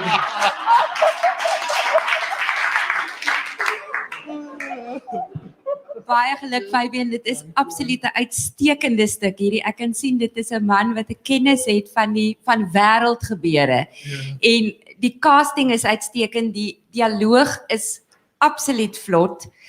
Wat vir my so goed gewerk het is dat baie keer dan dink mens teater moet hierdie absolute akademiese, jy weet, baie intellektuele goed wees en wat hier so goed werk is dat die wysheid hierso kom en dit is eintlik wat jy uitstekend reg kry en dit is hoekom dit so toeganklik is. Dat dit hierso kom uit die gewone werkplek, jy weet. En jy het dit absoluut fenomenaal gedoen en net nou toe jy gepraat het oor die TV stuk, hierdie kan definitief werk as TV. Dit was fenomenaal geweest, regtig waar. En hoe jy ook die frases wat jy gebruik het, jy weet, the earth gave birth to it. En ook daai amper goeders wat jy ook ingebring het, soort van bietjie clichés, jy weet, so hier en daar. Maar dit is absoluut goed waarmee ons almal kan relate. Dit was uitstaande geweest, real teater, baie geluk. Dankie. Ja. Dan nog. Nog iets. Baie dankie. Thank you so much, Hugo. Dankie. Ek hoop ek kan die hele produksie sien. Wat ons nou? O, dis Neil, waar's jy? Moet julle nog ietsie opset en net dit doen? Goed. Volgende stuk is Die Sondige Sewe deur Neil Rademan en ek weet dat Neil bikke genoeg is om vir homself te praat, so ek gee oor aan hom, hy direct net gehou.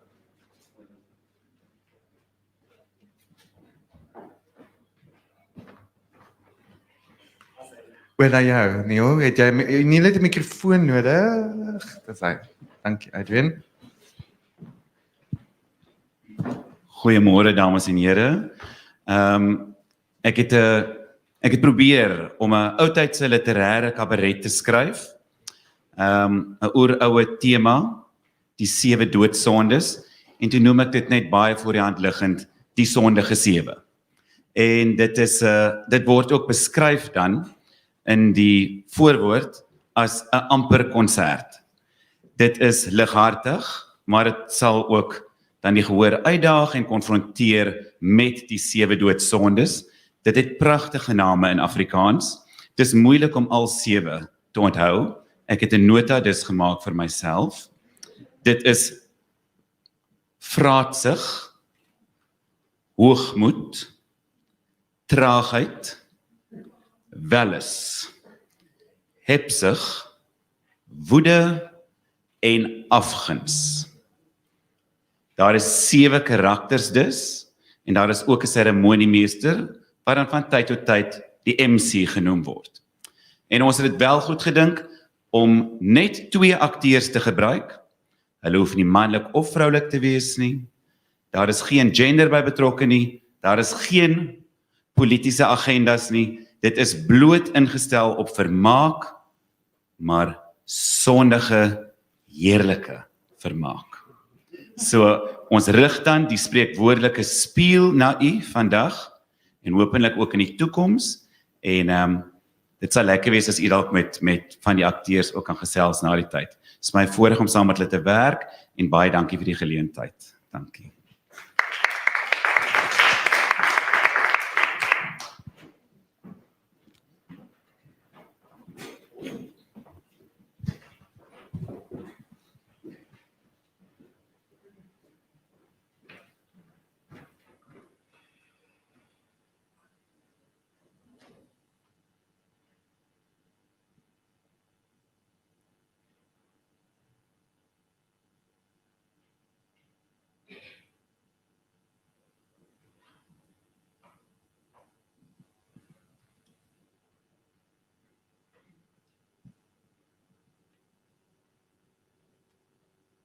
Willem is woedend vir die wêreld. Hy grom wanneer hy mense sien. Musiek, wat sy ondergaan. Ag, sies tog, hy het dit verdien. Hy word vreemd en kwaad, maak geluide en begin gorrel wanneer hy sekere klanke hoor. Die klanke van 'n orgel. Ek is die 6de sonde. Ek ly aan woede. My humeur is effens heftig. Maar ten spyte daarvan is ek nogals deftig. Ek is arrogant en kort van draad. Onnooslik, die tot ek nie haat as mense nonsens praat. Maak my daad kwaad. Mooi. Sy naam is Willem. Ek weet presies wat hy wil hê. Moenie met hom spoorsoek nie. Luister mooi wat hy wil sê. Ek het 'n klein kwessie. Dis nou as jy dit 'n probleem kan doen. Ek ken wel die wortel van die kwaad. Ek is totaal verdoem. Alles het begin op laerskool. Ek het musiek geneem as seentjie en my leermeester was vreeslik kwaad. En daarom vergeet ek soms my deentjies. Maar later het dit aan my begin torn. Ek kon glad nie meer kan. Ek het uitbarstings gekry. Vergeet hom dood. Hy het voor sy lesse 'n dampie getrek. Hy het begin het dit gewerk. Ten spyte van sy muur was hy fyn besnaar. Maar later was hy goed vir my te sterk. Op 'n dag moes die skoolkoor in die moederkerk sing. Halleluja! Die organist was siek en ek moes skielik agter die orgaan inspring. Die oomblik was net te groot. Ek was onvoorbereid gewees, ek het nie geoefen nie. Hy het sy leermeester gevrees. Dis net daar dat sy woede ontketen word. Hy kry hartklop soos wanneer iemand op hom gil. Sy oë peel uit en kry angsaanval soos min. Dis net daar en dan dat sy versturing begin. En in daardie kerk begin ek vloek. 'n Woedende warboel die aarde kom my insluk. Ek het 'n dood gevoel. Met die eerste knoop te trek ek los. Die gemeente is verskrik. Daar volg 'n paar virtuose akkoorde. Die koor staar my aan sonder woorde en ek skree: "Sing, bliksems, sing!" Halleluja! Die predikant het van die preekstoel afgehaal. Die verkade aansameling maak 'n klank soos 'n werkkoor. Ek voel die krag van musiek. Ek besef ek kan doen. Toe weet ek, my talent is goddelik verby. Maar ek moet woedend wees om dinge reg te kry. Ek is terug, vriend. Ek is orlis. Ek kry wat ek wil hê. Ja, dis gewis. Ek sit agter die orgel, starend na die koor. Binnekort sal die baspedaal tree. Die grond moet van 'n wapen gegee. Die bariton en die alter. Hulle volg daarna. Hulle sukkel met die note, is hulle wat gewoonlik klaar. Die volle vierklank kry gestalte, die sopraan kry 'n klank van God. Sy woede word beteel. Musiek gee my genot. Dit doen my sangers goed. Ja. Kom, spits julle ore op my en fokus op my. Want woedend word, dit moet jy liefs vir my. Dit is 'n pragtige sing. Die klank tussen my hande. Maar hoor ek iets vals, dan kras ek op my tande. Die al te verlore melodie. Die dominee gaan jou om. Julle klop stom en ek op flip, flap, pop. Julle klink soos varke rok. Die orgel sal die brandklank hê. 'n Mooie tussenspel. Almagtige Vader, wees my genadig. Dominee sal nooit weer vir my die verhaal te vertel. Ek word elke maal woedend wanneer ek toondoofsangers soos julle hoor. Frontklanke in 'n kerk. Ek haat dit. Ek gaan my nie meer verloor. Dit was definitief my leermeester gewees. Ek sal dit nooit vergeet. Hy is die wortel van alle kwaad. Hy is 'n wonderlike kind. Ons trek ons aan met waarheendig. Na jare word sy woede beteel. Hy drink 'n pikkie voor hy kerk toe gaan. Jy moet hom hoor as hy die orgel speel. In die groot kerk speel hy hemel, die Messias daal straks neer. Die koor gee hulle alles, maar ek weet gaan weer gebeur. By die tweede laaste halleluja voel ek dat dit kom. Halleluja! Die woede wou op my oë Here begin brul. Halleluja! Net voor die koor die gemeente finaal begroet. Spreek my op, sy koor ontvlam. As lewensstorm wat hom ontmoet. Die predikant word lang, die halleluja koor is heel verlore. Dis die orgel en die koor. Die kerk is my nuwe skool. Ek besluit ek eerder op 'n swanger pad. 'n Styl waarbinne jy jou gemoedere kan verpand. 'n Plek waar emosies rond kan sny.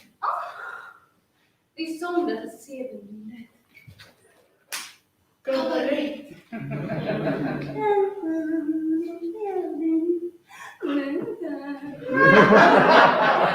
Woede is net eie straf. Vir iemand anders is sonde. En dit het wel drakoniese gevolge. Ek dra steeds my wonde. Dink mense, kerkmusiek met hul siel kan toer. Gaan ek eerder volgende keer na die doofstom kerk. Ja. Sonder 'n orgel, sonder 'n koor.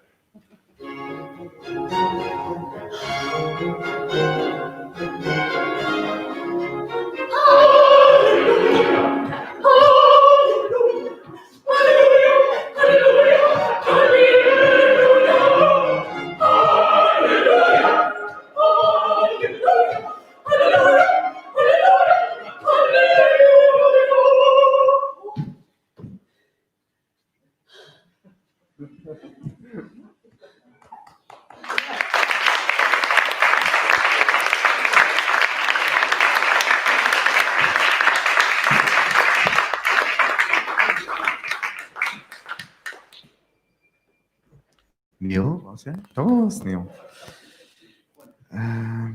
Caitlin, you can set up for the next show. Where's Caitlin? not sure. Anyway. Neil, ek dink die mense ons het meer kabaret nodig. Dis iets wat so ek bedoel ja, dis min dat daar kabarette vervaardig word en so. So dis lekker dat jy nou weer speel daarmee. Wel, jy speel al lank daarmee, maar ek bedoel dat so iets nou op die tafel kom. Ja, dit is 'n wonderlike geleentheid gewees. Ek het natuurlik voor die tyd vergeet om te sê ons die sonde is woede, maar dan ook baie stereotyp van die literêre kabaret. Die karakters sê presies ook wie hulle is en dan kom jy natuurlik agter dit is waarskynlik jouself. So dit was die 6ste woede. Soos julle kan sien, dit was 'n redelik fisieke styl van 'n spel, maar die idee is om dan amper verskillende spelstyle tog te gebruik en dan baie opwindend om tog aan u te sê, beide die akteurs is uitmuntende sangers en kan ook baie goed klavier speel. So moontlik sit ek ergens in die donkerte en help met die musiek.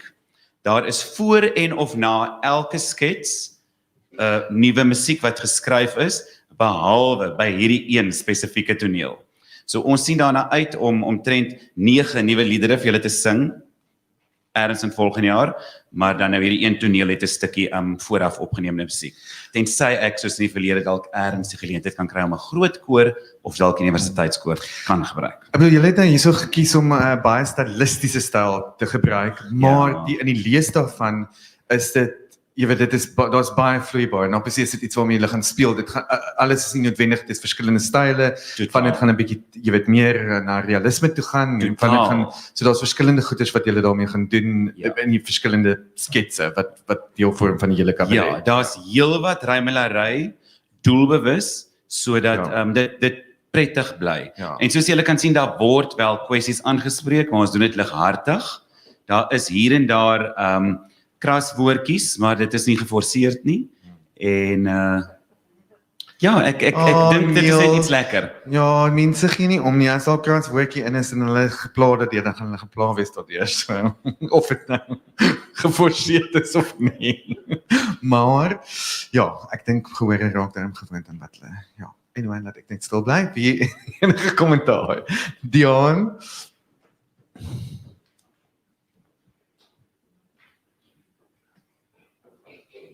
Wie gaan die musiek komponeer, jy? Ja. Baie geluk, ek het gedink is baie lekker. Ek hoop jy doen nie te veel daarmee nie. Ek hou nogal van wat jy gedoen het met net 2 spelers. En in die laaste 20 jaar probeer mense elke nou en dan met 'n kabaret. And most of the time they failed hopelessly. En ek het vir my 'n contemporary twist as gevolg van die styl wat jy gedoen het. Terwyl dit herkenbaar is, it was just fun. I just pulled us in immediately. Ek het gedink dit werk. Die spelers is fantasties. Dit obviously dra by, maar ek het gehou van die styl. Dit is vir my baie lekker en ek het gehou van die simplicity daarvan. Want die woorde is ryk genoeg om jou besig te hou en die performances was, so it's a piece that can travel quite lightly. En dit was regtig lekker om kabaret te sien wat jy gevoel het is, it works. Dis nie iemand wat probeer om kabaret te doen en dan kry hulle dit nie heeltemal reg nie en they take you back to the 70s en Maar ek wil net aansluit by Dion, ek dink dis wat ek ook, dit is presies, ek het gelees, het wat ook I didn't see a big, like, jy weet, jy praat nou van die score, jy praat van die, jy weet, 'n groot tipe van ding, but also so a small kind of intimate kind of thing, which is interesting. Ja, die idee is werklik om dit net met 'n stoel te kan doen. Ja, ek dink regtig, want dit dis wat so lekker werk en spesifiek die 2 spelers bring daai energie in wat jy ingebring het met die beweging. Alles made it very contemporary and quick and just lovely. Baie dankie. Baie dankie. Ek dink ons vir Tracy wat daar so iets wil sê.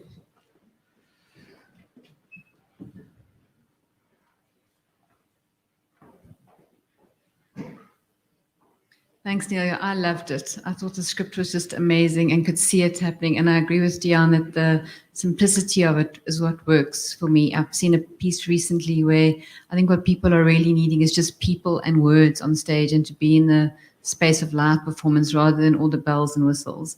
And the text is so rich, and just these two actors, they're two of my favorite actors anyway, and I think they are perfectly cast for it. And yeah, I look forward to seeing it on stage because I loved it.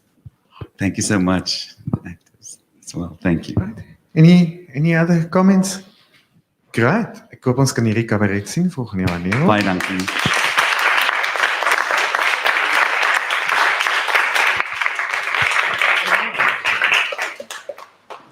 And next we've got another play from the Zuid-Oosterfees Jong Sterre. It's by Misha Kreino, The Infinite Woman. Misha, let's get a mic in your hands.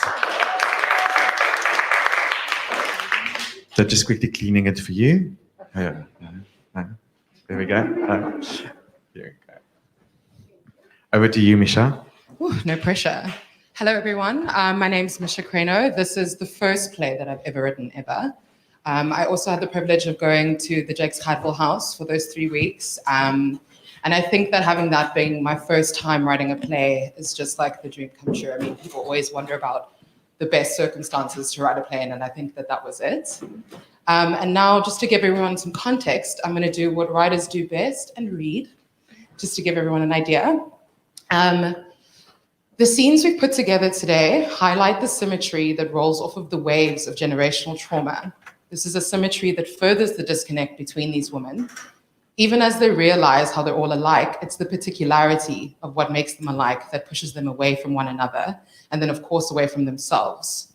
There is also the factor of magical realism that I've used to unpack the trauma and the mental health issues the characters are all facing, creating, as our lead character Anna does, a family out of the ghost of her grandmother, the fruits of her unique imagination, which become like sisters to her while she pursues a life beyond the loss of her mother, Diane. Thank you.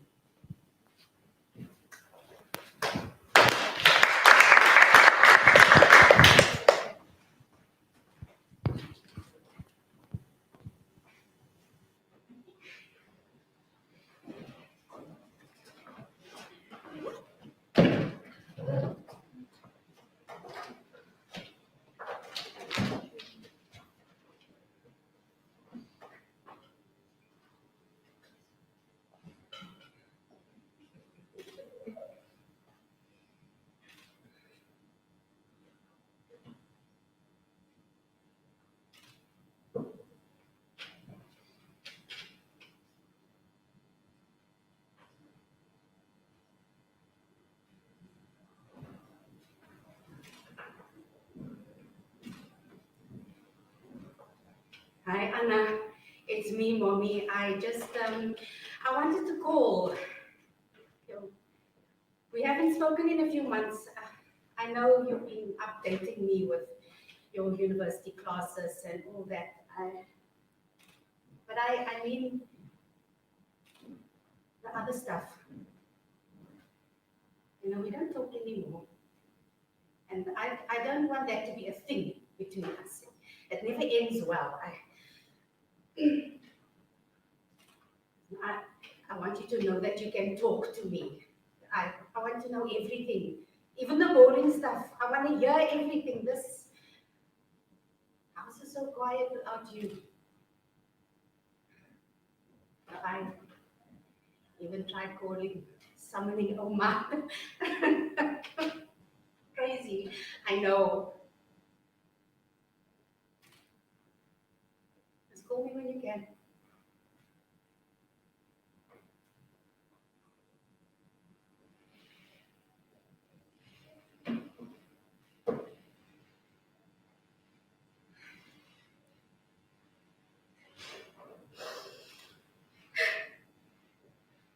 Oh,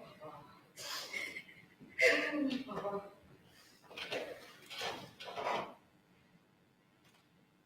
Mommy?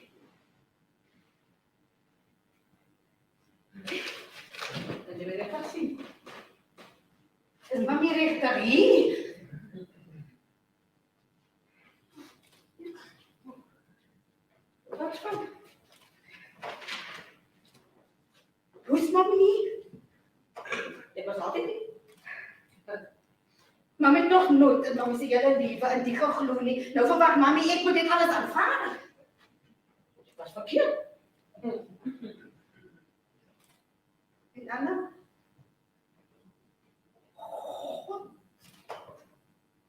Maar hoekom het mami nooit na my toe gekom nie? Mami, sy was te klein. Sy was te jonk. Maar toe sien dit weekie my kind. Toe my hart ingegee. Maar die kontak was, ek kon nie vir jou alleen los nie. Ek moet dit wees.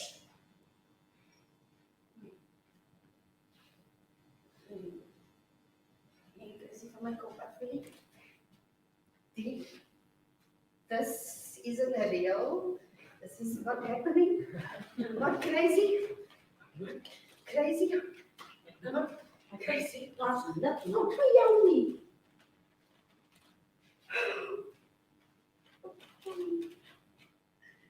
Mama, Anna hates me. Dit is so moeilik, jy is familie. En wat beteken dit vir ons nou? Ons? Wat beteken dit vir jou? Mami kom my iets gesê. Wat moet ek gesê? Dat ek normaal is. Wat die fok is normaal? My kind. Wat dan Anna? Ek het al 'n dinges van 'n kop af. Oh, the worst thing that ever happened to her, and enough has happened to her. And what did I do? I just stood by and I just watched her go insane. Like I was any better. What kind of a mother does that?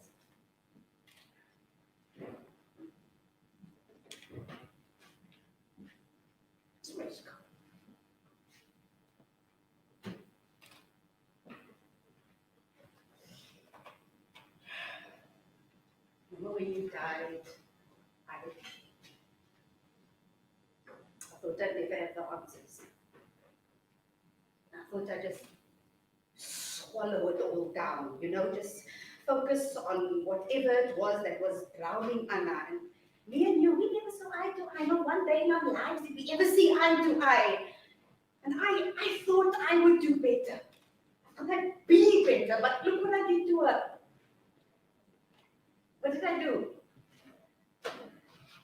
Everything that I swore I would never fucking do it. This is what we do. This is motherhood.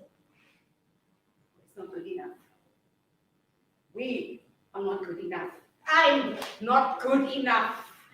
And it should never come down to this between mother and daughter. So dat gaat jou niks help, want ek gaan sal op.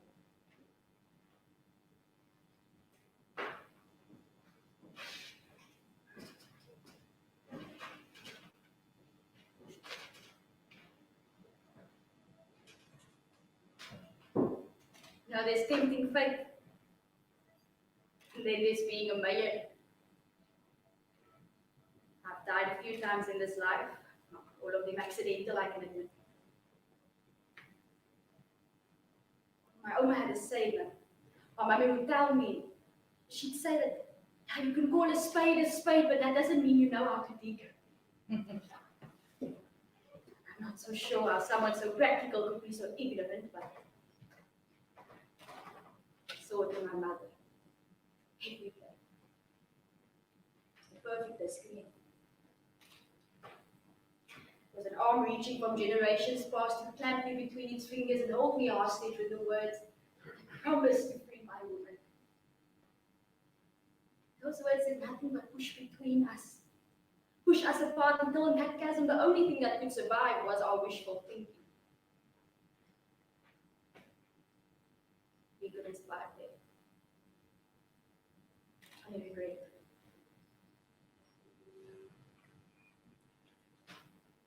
Have you ever wanted magical powers? Time travel, maybe. Yeah. I want words. What happened? You just left. Do you have any idea what it feels like to need 1,000 words to describe yourself? Before you can actually tell someone who you really are. You're not going to say anything. You're never going to understand, so what's the point? Understand Why you dropped out of university without telling me, making life-changing decisions without me? I think if you're capable of making a decision like that, you should be able to have something to show for it. I do my sanity. It's not good enough. I need words. I need you to walk me through this mistake so that I can kill you. Give it a go. Maybe it'll stick if you do it. Is that supposed to be a joke?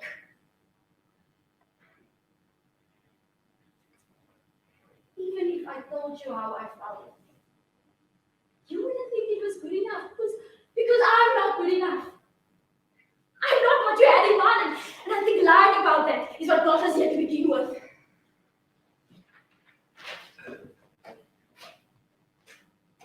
What is that supposed to mean? Do you have any idea how much pressure it is trying to keep up with your expectations? I mean, it's literally killing the both of us. But it is right. As long as we don't end up like Ma, as long as you can say you've accomplished something in your life, who cares what it takes, right? You're the one who doesn't get it. Get what? That it always comes down to this for women like us. You either have to be exceptional or the exception, both, if you want to have a decent salary. I bet you can't even picture your life without them. The constant asking, the smiling, the lying, the false gratitude. You can't see what's beyond that, can you? I want more. I want you to see the future we could build for ourselves without all this bullshit. And that's not crazy. I'm not crazy. You make it sound so easy. What are you so afraid about? Failing. Because newsflash, I think we've got that covered. Well, I can't believe you're throwing your future away. And I'm the one with the problem here. You're not listening. No, I hear you. I hear you loud and clear. I'm holding you back. You hate me. You wish you didn't have to live here with me. Does that cover it? I don't hate you. I also don't understand you. Which is far worse, but yeah. Let's make it about uni. I dropped out of university because I tried to kill myself again. Is that good enough for me? And I'm supposed to believe that. Yes, you're supposed to believe me. It's always the same with you. You feel alive. Does the sound of the ATM machine sustain you for the rest of the month? Because that's literally the only time I ever see you smile anymore. Do you know that? And now you're going to stand there and tell you don't want. Just cut your losses and drift off into the nothing. Breathe for longer than 5 minutes without feeling like you owe someone something.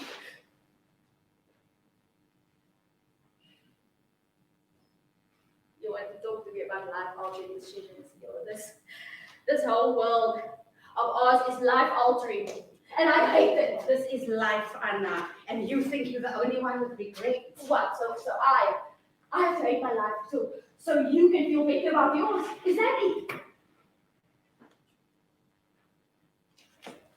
You're such a bitch. I wish you were more of a bitch like Oma. Now you've become insufferable. You need to get a job, and I'm not giving you a single fucking cent. Okay, let me guess. I have to find someone to impregnate me before I stay a liability all my life. You're not mother material.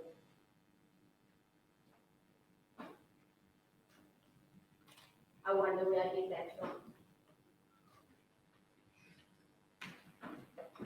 You come back here. I haven't finished with you yet. My mother, you can go to the walls anyway.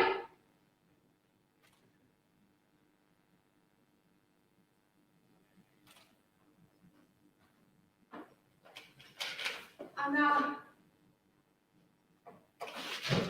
Anna. Anna.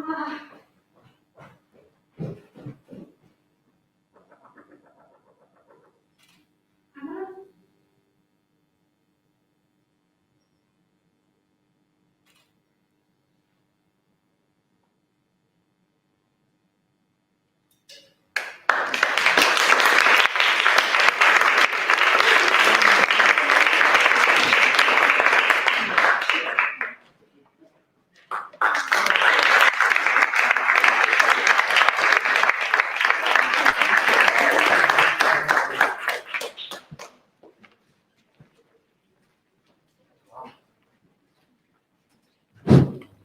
sit on. Yeah. Yeah. There we go. I'm going to put down your chair and I'm going to move away from you again. There's something, I don't know. Do you know the play Three Tall Women by Edward Albee? Unfortunately not. No. Is there something, is it, ek weet nie, daar's iets wat my geweldig daaraan herinner ek die hele tyd daar, you must read it. Okay. Just for interest sake. I mean, it's not just it's a beautiful play and this just reminded me of that a lot. Plot-wise, I'm curious to know what happens, where does this go? Yeah, just in terms of a little bit more context, Anna is suffering from severe depression, and as a result of her mother kind of stifling her feelings in her own way, hers as well, Anna creates a world of her own. And by the time that Diane passes away due to suicide, spoiler alert, Anna has created her own sense of family from her imagination. It creates these two characters that we didn't have here today, called Diane and Dee Dee, which are manifestations of the hurt that is referenced throughout the dialogue that happened here today. And then Anna creates these people to fill the space that her mother's left behind, because Diane then is missing and Diane needs to be found when she's gone. And Oma, having been here the whole time, she's kind of started this, and her heart is so big when she realized she was dying, she made the decision that she needed to be here for her family. And then it's that decision that further emphasizes the disconnect between Diane and Anna, because now we're reaching a point where Diane can't deal with what Anna's experiencing, and it is Oma that is the driving force behind all of that, who also didn't believe in any of this. And Anna is the one who's literally sitting with all of this and is the only one who is demanding that some attention gets put onto this. And in the end, she is strengthened by these things that are breaking all the characters apart right now, and she finds the courage through all of them to move away from the home and to find a future for herself that she really desperately wanted all along anyway. You had 3 beautiful performances now here of 3 it's actors with fantastic. lovely directing by And Caitlin. Caitlin Wiggle directed, by the way, Yes. she's amazing. I can't Yes. see her. Okay. Phenomenal. And but the thing is I think, just a compliment to you, I found the dialogue extremely well written, well natural, a wonderful rhythm to it. There's no, it's just beautifully written, and it's rare that you find plays, a lot of plays struggle with that natural kind of dialogue, and I think that's just Comes very beautifully quickly, written. colored woman, very quickly. Yeah. Well done. Thank you. I'm going to open it up. I'm sure there's a lot of comments.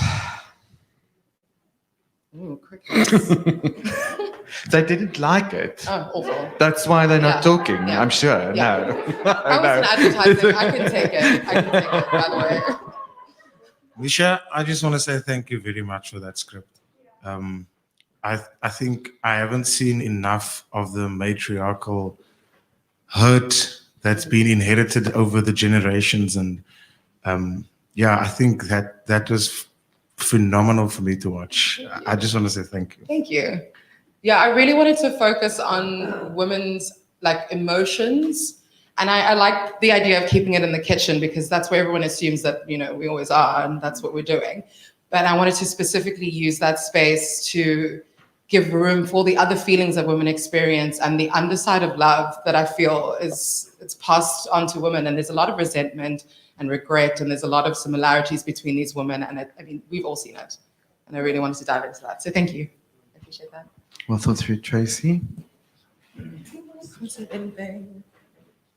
Yeah, thanks very much for that play. I think what I really liked about it as well is I don't think we speak often enough about motherhood and what mothering means, and what the kind of expectations that come with being a mother, and how that trauma of being a mother can sometimes, is passed down through generations. I really like the interplay between the 3 generations. And as Hugo says, the dialogue is just flows and is so realistic and really wonderful. And yeah, I think it's going to be a great piece. Thank you. Thank you so much. Yeah, and it's realistic, but heightened in a way. It's like poetry. I think it's the magical realism and allowing Oma to still be there and redefining her presence in the Yeah, family as well. but it's also in the writing itself, not just the presence of Can't take a Oma. compliment.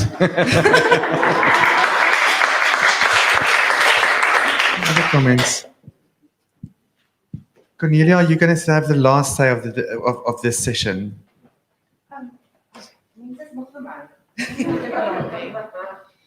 Oh. And I don't always want to talk from personal experience, but my daughter is named Anna. So I hope I don't have that relationship with her one day. It felt very personal. No, it was. I think what Tracy said about the trauma that's inherited from generation to generation without even knowing why, but it's locked into these expectations of women, and especially in what the dynamics in this specific family is. The child obviously suffering from depression, the mother having some disappointment in herself, am I right? And also having a difficult relationship with her mother. And then you just can't get out of that. I mean, apart from changing your life completely, these are the mistakes that you're going to keep repeating. So I think it's just beautiful. Thank you, yes. That was also, like, the title being Infinite Woman was highlighting the fact that they are effectually the same person experiencing something in a different variation. And it's that similarity that kind of, yeah. Thanks, Cornelia. I do hope that this will be the cast that's going forward. I'm not going to say no. Are they committing? No, not yet. We'll still see. No, it's lovely. Thank you so much. Thank you. Beautiful play. Thank you. Can't wait to see it. This will also be part of Zuid-Oosterfees. Then, Leon is here in the house. Yes, Leon. So before we break, we'll start again at 2:00. Just remember that the balcony is out of bounds. Please go downstairs. And the restaurant is open. So go and support the Maharash restaurant. Teresa has a buffet ready for you. Very important. We're here at the Baxter Theater. The Baxter Theater has been an integral part of Teksmark for the past 5 years. And over the past year with COVID, etc., obviously, they suffered as well, and they had to close the doors, and now the doors are open. I think you're one of the first theaters that are really functioning in this level. Well done. But they also have incredible initiatives to keep on running, and for instance, they also make donations to this project, to develop writers, to assist, and many other projects like Zabalaza Festival. And I mean, there's a whole list of things that the Baxter Theater does. And to keep the doors open, they need everyone's help. I just want Leon to say a few words about your Angels project. Cool, thanks, Igor. Hello everyone, my name is Leon. So yeah, as you know, COVID was pretty hard on the theatre industry, and you know, we as the Baxter, we're no different to that. People always think we're part of UCT, so they think we get a lot of funding from them. We don't, although we do have their support. We still have to raise 2/3 of our operating expense. We need to raise and we need to pay ourselves. So during COVID, we lost out on a lot of ticket sales. We lost out on a lot of rentals, which is our main source of income. So we launched this campaign called the Baxter Coffee Angels. Actually, we call it the hashtag Baxter Coffee Angels. So go onto social media, search for hashtag Baxter Coffee Angels, and you'll see, you know, quite a lot of things written about it and a lot of artists who have supported it. And basically what we are asking is, we're asking for 30 Rand a month, okay? 30 Rand a month, that's the price of a cup of coffee. And the idea why we decided on 30 Rand is because we want to make it, we want to make it possible for you to donate, for anybody to donate. And if we get a significant amount of people who give us 30 Rand a month, we can become financially sustainable, and we can, you know, make sure that our doors are open, and we can always be a home for artists, and we can always be a home for Teksmark, and you know, for a lot of new productions. So please, I see a lot of faces here that I recognize who have already contributed. Thank you very much. We really do appreciate it. But for those who don't know about it yet, please support us. If you go to our website, www.baxter.coza, if you do it on your phone right now, you'll see right on the top, you'll see a banner about the Coffee Angels, and you can just simply click on it. And it's a quick 30-second process, and we've got different options. You can do 30 Rand a month, you can do 360 Rand a year, you can do a once-off, whatever you feel comfortable with. We like 30 Rand a month because we think you can afford it, and you're going to forget about it, and it will go off every month. You won't even feel it. So yeah, thank you very much. I'm going to hang around in the foyer for a few minutes. So if you would like to physically come and donate there with me, I'll have my phone, just bring your credit card or your phone with your snap scan, and we can do that. Cool. Thank you. Fantastic. Thank you, Leon. Please support. We see you at 2:00 again for the fourth session. Thank you.